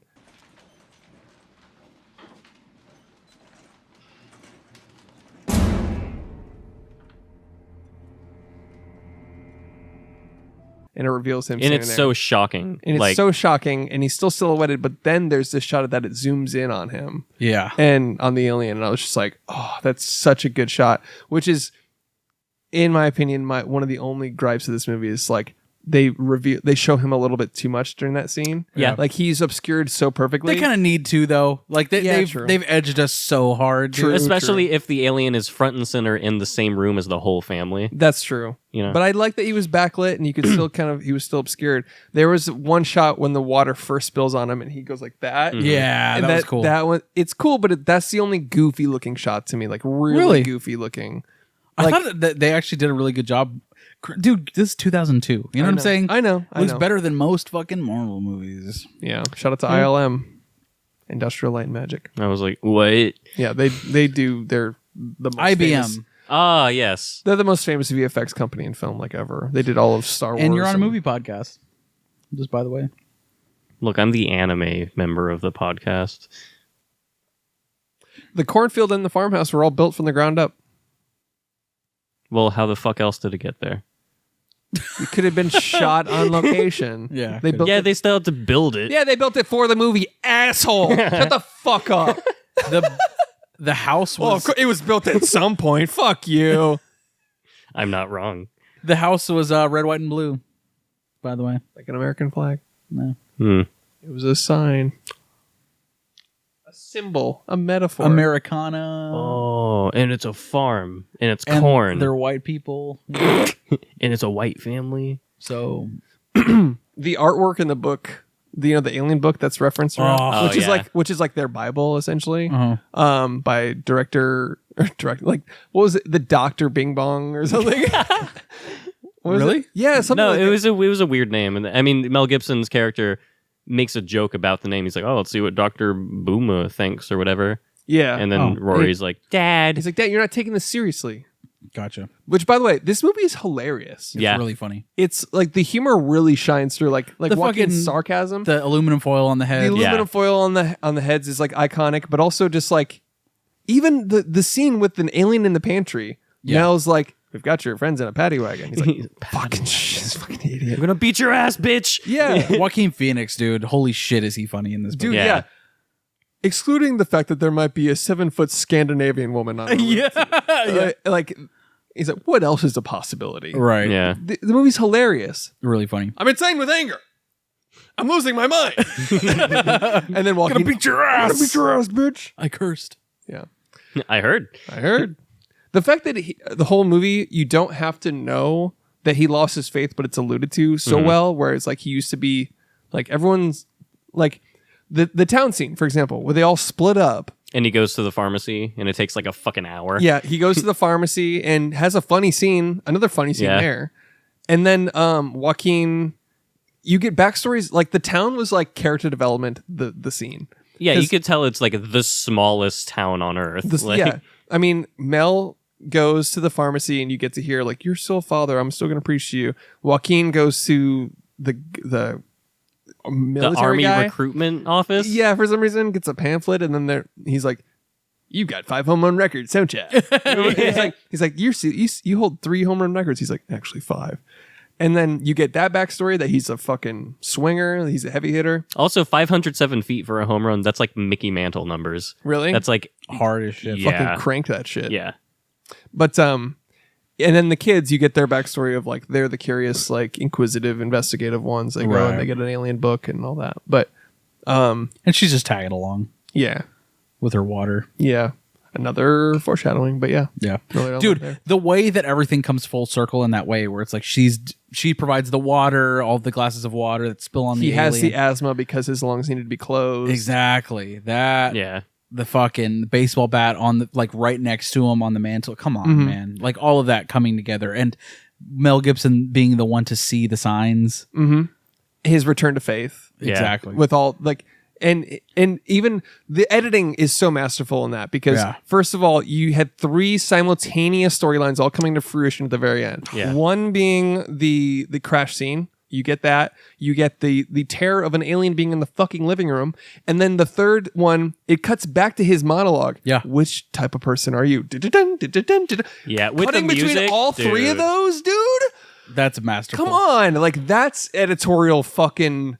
No, that's story. He knows how to reach that climax in film, dude. Yeah. He really does. Like, and that is a perfect instance of that. Yeah, where he's like, well, you got to ask yourself, which one are you? The one that sees the signs, and then he like gives into like the part that he was denying the entire movie. Yeah, and then the fact that Joaquin steps forward and he goes, Merle, wait. Like the fact that fucking Joaquin was just ready to go is so sick. Yeah. Like that's always like such his aspect, like how they were opposites, but in that sense. Did you ever? There were certain moments in this movie where it's like Joaquin Phoenix is acting. I'm like, that's the Joker, dude. Yeah. Like, it's crazy that's the Joker. Yeah. That is the Joker currently. Yeah. He's the Joker, baby. He's the Joker, baby. I'm the Joker, baby. The basement scene. Yeah. The fact that like they the fucking hand in the grate. That's the hand in the grate. But the way they managed to get the light bulb taken out. Love that. Where it's like we need to lock the door and like the handle jiggling and then them discovering that it's all tactics to distract them. Yeah. It gives it like another layer of suspense. I love that. Yeah. But like he finds an axe to block the door and he knocks the light bulb out. And you just hear sound design. This is like I'm just my head being wrapped around this movie is I'm going to say it a million times, but it's the suspense mastery. Yeah. Where it's like he literally doesn't show anything. And that's what made it so good. Yeah. Where exactly. it's like it's Jaws with a fucking alien, dude. He knocks a light out and you just hear sound design and scuffling. And then she finds a flashlight, I think, and points it towards the door and to reveal them with a successful door like lock. Yeah. Like amazing. So good. Even when they're like boarding up the windows and doors and stuff, and you just see like this, like the shadows of the aliens passing the boarded up windows. They're like, oh, it's beginning. Yeah, they're on the roof. Yeah.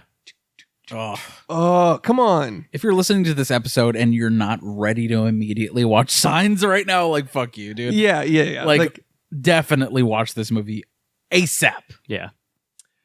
Clint Eastwood was originally offered the role for Mel Gibson. Ooh. Whoa. That would have been way different. Turned it down. But honestly, dude, Mel Gibson was perfect. He was amazing. This, yeah. Paul Newman was also off the role. Make your fucking vinaigrettes. This movie was almost called The Alien Bulletin or Visitors. Fuck both of those. Bulletin? That's awful. Signs is, I think, the perfect name for this movie. Yeah, DMT is going to be really hard for this. Yeah. What else we got? Oh, it was little girl's film debut. Abigail Breslin. That was her film debut. Then she does Little Miss Sunshine. Which is 4-3 as fuck, honestly. Is it? Yeah. You've seen that, right? Dude. Good. In one of the opening scenes, crickets can be heard chirping, but they stop chirping right before things start to pop off. Shit. Oh, shit. So it's a subconscious sort of like hyper focus. Yeah, crickets stop chirping when they sense vibration nearby. So if you're near crickets, they just stop. And the fact that the crickets stop in one of the opening scenes is one of those subtle, like something's nearby Something's or off. something's dangerous Yeah, aloof. Yeah. that's cool. Cool. Johnny Depp was also originally approached to star somehow, but I don't see that. I could have seen him as Joaquin's character, but Yeah, I guess. maybe. Oh, dude, the scene when back to the Brazilian birthday party. When you see the alien footage for the first time, Joaquin's performance there. Oh yeah. So there was a moment. He's just like fascinated. Yeah, like he's in horror. That's like one of the best horror shots is when he's backing up into the coats or whatever. Yeah, that was M. Night's idea. So basically, they did a bunch of takes of him like, oh my gosh, what am I looking at, right? There is, on one of the last takes, he goes, in this take, end up in the coats. I don't know, however you want to, whatever. And that is like one of the most... The fact that he backs all the way up, hand over his mouth like this. There's not enough room in there to contain his fucking... Yeah. And the way he has to pick the chair back up and go sit closer when they rewind it and freeze frame it on the news. And the way he has to, like, he doesn't blink. Like, his performance there is so fucking amazing. Yeah. Captivating. Yeah. It was, and it's just the best fucking way. It's just the best way to do an alien movie. Like, from a small family's perspective on a farm. Like, it's not. Yeah, barely any other characters in the fucking movie. It's War of the Worlds, but they never leave the farmhouse. Which is it's like a completely localized alien invasion story. It's like a perfect little short story. Yes. It could be. But This could be... No, it couldn't be. I was going to say a one-act play, but there's like multiple... Yeah. I mean, but it's just fucking fantastic. Did you guys watch the deleted scenes? No. There's this one, the attic. One gets into the attic. It's so haunting. And I get why it was cut once you watch it. It was just a little... It was just one more tease gag they didn't need. Yeah. But, you know, when they first notice it's on the roof, instead of, like, in the movie... They cut to the attic. They show a shot of the attic, and then it kind of is left. Yeah. That's it. Yeah. Like, and like the way... Every time it's always right around the corner, which is something I love, where it's like they're running away and there's the shot is it dialing away from a door and the hand coming underneath as they go to the basement. You know, like that shot. But there was an attic one that they cut, which I get. You already have enough gags, enough tease. Yeah. But the attic one was really cool. They tried to prevent the attic door. Like they go, oh fuck the attic, we forgot about that. And they run upstairs, they scoot a dresser or something? Yeah, like, well, first Joaquin jumps on a chair and is just holding it. Yeah. And then it's like, it's like it's right there. And they're like, and then Mel's like, can you hold it? And he's like, this is pretty temporary.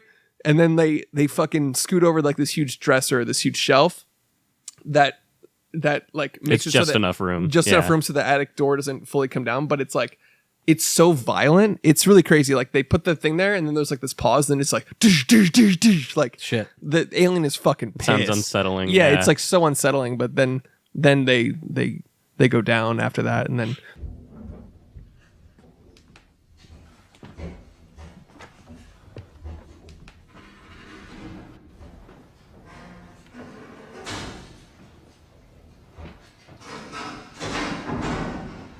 Attic door. Meryl, leave it.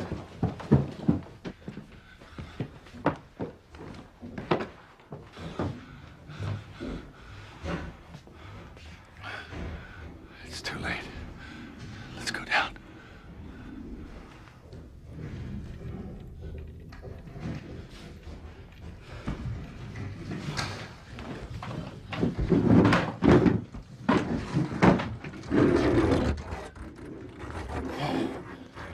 This is a very temporary solution.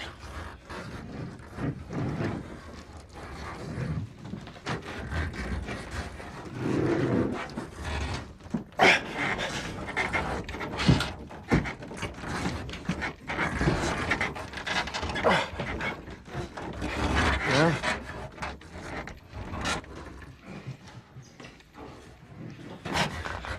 How temporary? 22 seconds.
They cut that, and then it's just him just walking down to the basement, shutting the door. Sick. Now, which is it's for the best. For the There's not best. there's like you said, there's not an ounce of fat in this movie. It doesn't really need Yeah. it.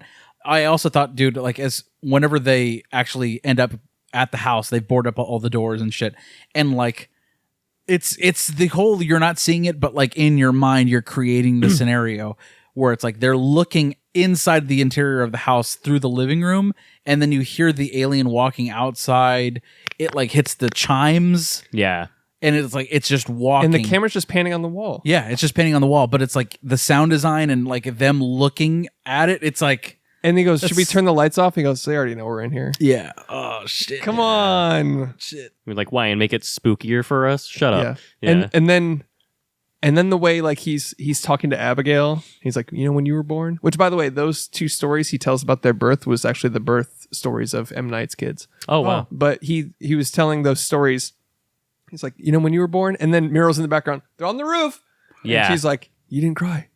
Everyone just looked at your angelic eyes, and he's like, they're in the attic. Like, like it's like the tenseness of What a fucking terrific movie. Yeah, that's about all I got. Alrighty. Alex, anything else?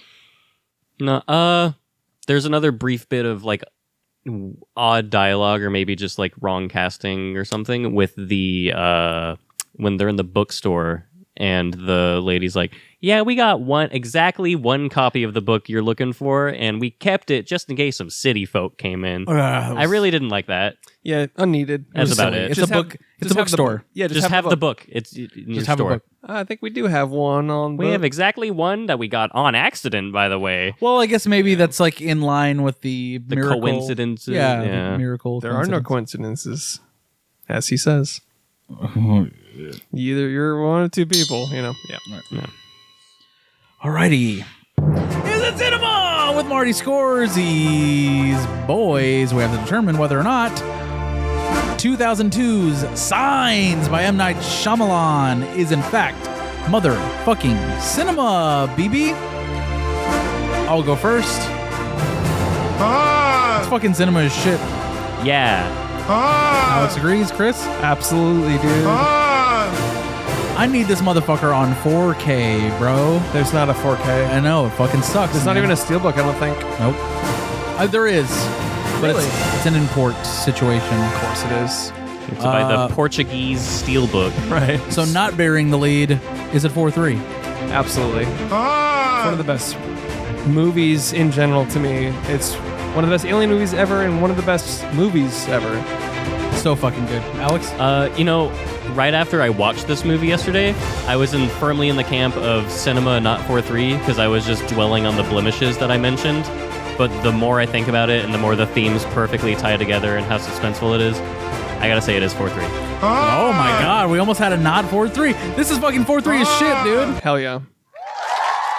It's fucking amazing. It's one of the best movies ever, man. I fucking love this movie. Shall we do budget for, or should we do DMT first? We got to do DMTs. What is a dumb movie title for Signs? I have Alien Ant Farm and Alien Farmy Boys. And Sure. Gray. Just Gray, Just okay. Gray. Gray. Josh? Field of Grays. Nice. Nice. Aliens in the Outfield. I love it. that. That's it. Yeah. Chris? Nope. Don't even need to do mine because that was it. No. All right. Space Jaws. I'm sorry, Space Jaws. I'm sorry, Space Jaws. Alien Farmy Boys. Alien Farmy Boys. Alien Farmy Boys. Alien Farmy Boys. Gray. Oh, Just I got Gray, it. Just okay. Gray. Gray. Just Gray. Okay. Gray. Yeah. Yeah, motherfucker. That's what I said. Chris, you can just edit that out. Like I can't. Yeah. Like Just I said. edit your list. I out. will. It's aliens in the Outfield. Yeah, that's pretty good. I actually thought that up as we started the episode. That's really good. I didn't have a single one. I was like, oh fuck. Fuck, you gotta think of something. Yeah. Budget for Signs. What was the budget for the movie Signs 2002? I'll go first. 60 million. 60, eh? Yep. I think that's pretty accurate. I might say $47 million. Specific? I'll say 72 million.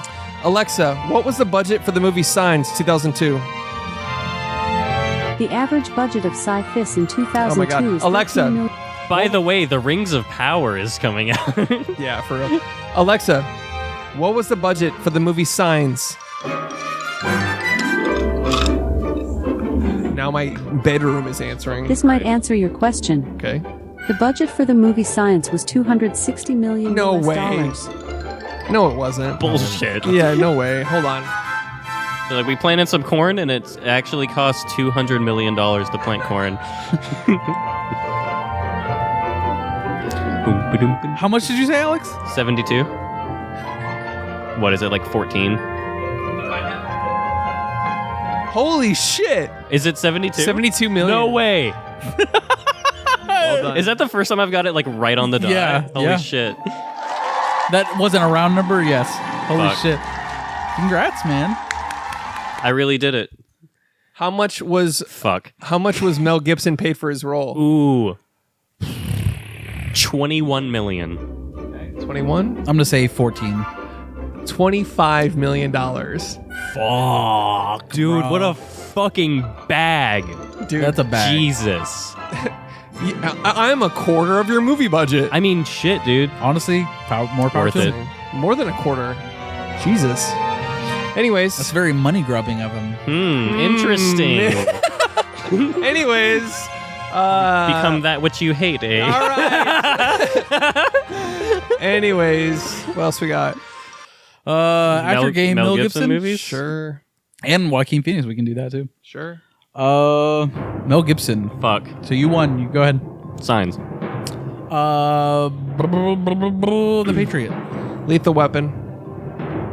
Dragged across concrete. We Were Soldiers. Nice. South Park. Mad Max. No, he wasn't really in South Park. Well, His likeness was So aggressively. you're out. It was a joke. Let me. well, I already No, went. he already went. Okay, fine. I'll be out. I actually don't care. I want this to be over. I'm hungry. I don't even care, actually. care. I'm I don't hungry care. and I want to go. My mom's picking me up right now, actually, so I gotta go. You guys thought I cared? I don't. Fuck. Mad Max. You got it. Yeah. All right. What Women Want. Nice. And that would be Mel Gibson. It's a solid movie. I've actually It's a smart haven't seen movie. it. Smart movie. Mel Gibson. The son of Gib. His name's Mel. He's been in tons of You're movies. so fucking out. Fine, I'm out. Edge of Darkness, Fuck. baby. Let's fucking go, dude. Dude, that one scene in Edge of Darkness, though. Yeah. Yeah. Should we do Joaquin as well? Sure. Chris, how about I start it? Signs. The Master. The Village. Joker. Joker. I just met her. Her. Nice. Gladiator. I just met Her. Oh! what? Gladiator. I just met her. It has to be an now. No, I'm just kidding. Ladder 49. Ladder. Is that about?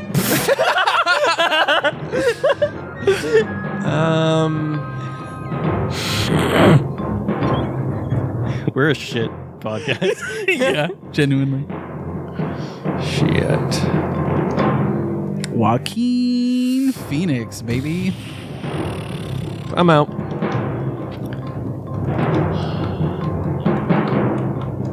Stand By Me? Or is that River? That's River Phoenix. Fuck. All right, I'm out. I just got to do one more Joaquin Phoenix joint. A Joaquin joint. Inherent Vice. Fuck. Fuck you shit. both. Nice. Well done. We did it. Is that it for the show? That's it. Alrighty. Let's fucking be, dude. Thank you for listening to There Are Too Many Movies. $5 on Patreon if you want access to bonus episodes, our Discord, behind the scenes stuff, all that good shit. $5 a month, baby. Feet pics of us holding steel books with our feet. Yeah.